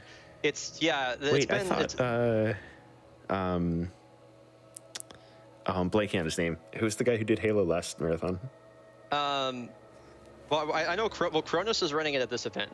And I believe that Kronos also ran it at, I believe it was CRDQ. I think it was the Corona Relief Done Quick, but it hasn't been at a mainline GDQ since Garish did it as the opener for SGDQ 17, I believe. So it would have been effectively almost 5 years since we've seen it. And since that happened, like, MCC has come out, and there's a lot, like, I don't know, it's just kind of weird thinking about, like, how wild the last 5 years have been for the Halo speedrunning and Halo CE specifically, and the fact that we're going to get to see all of that stuff on Sunday at GDQ. That should be super duper cool. Yeah, no, absolutely a ton of FPS runs stacked at this marathon. If you like FPS runs, if you like this show, definitely a lot to check out for you. So again, January 9th through the 16th, gamesdonequick.com for all the info. You can check out the other runs as well if you want to see those. And so that'll be it for tonight. Mr. Monopoly, thank you. Someone just reminded me in chat. Halo 2, not Halo 1. Okay. Yes, yeah. By the way, okay, real quick, if you haven't seen that Halo 2 run too, by the way, that's one of the greatest GDQ runs of all time. The SGDQ 21 Halo 2. Yep. Yeah. So that's all for tonight. Thank you all for watching. Tomorrow we have a showrunner special celebrating the end of the year, where we have Skybills versus Kizaron in Yu-Gi-Oh versus Pokemon. We're doing a little What's Faster. And then we have J-Hobbs versus the World, which I'm really excited for this. It's J-Hobbs running Kingdom Hearts 2, I think crit any %, versus 5 different runners in a row. I'm one of those. I'm going to be running Origami for that. So come by, check it out. See if we can beat J-Hobbs with 5 versus 1. So, yeah, we'll see you all later.